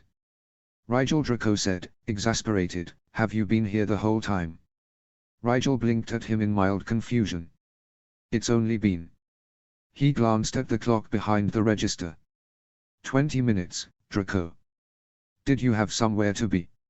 It was all Draco could do not to strangle his infuriatingly oblivious friend. 20 minutes. As if. He felt like he'd been standing out there for hours. It's fine, he grit out, suppressing an eye twitch with difficulty. I'm almost done, Rigel said, voice apologetic now. Here, what do you think? Should I get the single-wrapped newts or the bulk-packaged one? The bulk ones are better quantity per nut, of course, but they sometimes slip some shoddy quality newts in with the good ones. What difference does quality make in newts? Draco asked. The eyes, mostly, Rigel said. Sometimes if the newt died under stress the eyes are strained or damaged. If you get bad eyes on a few, can you still use the rest of the newt? Draco said. Yes. Rigel said slowly, I suppose I could just buy a small container of eyes, in addition to the bulk packaged newts. End of chapter 12.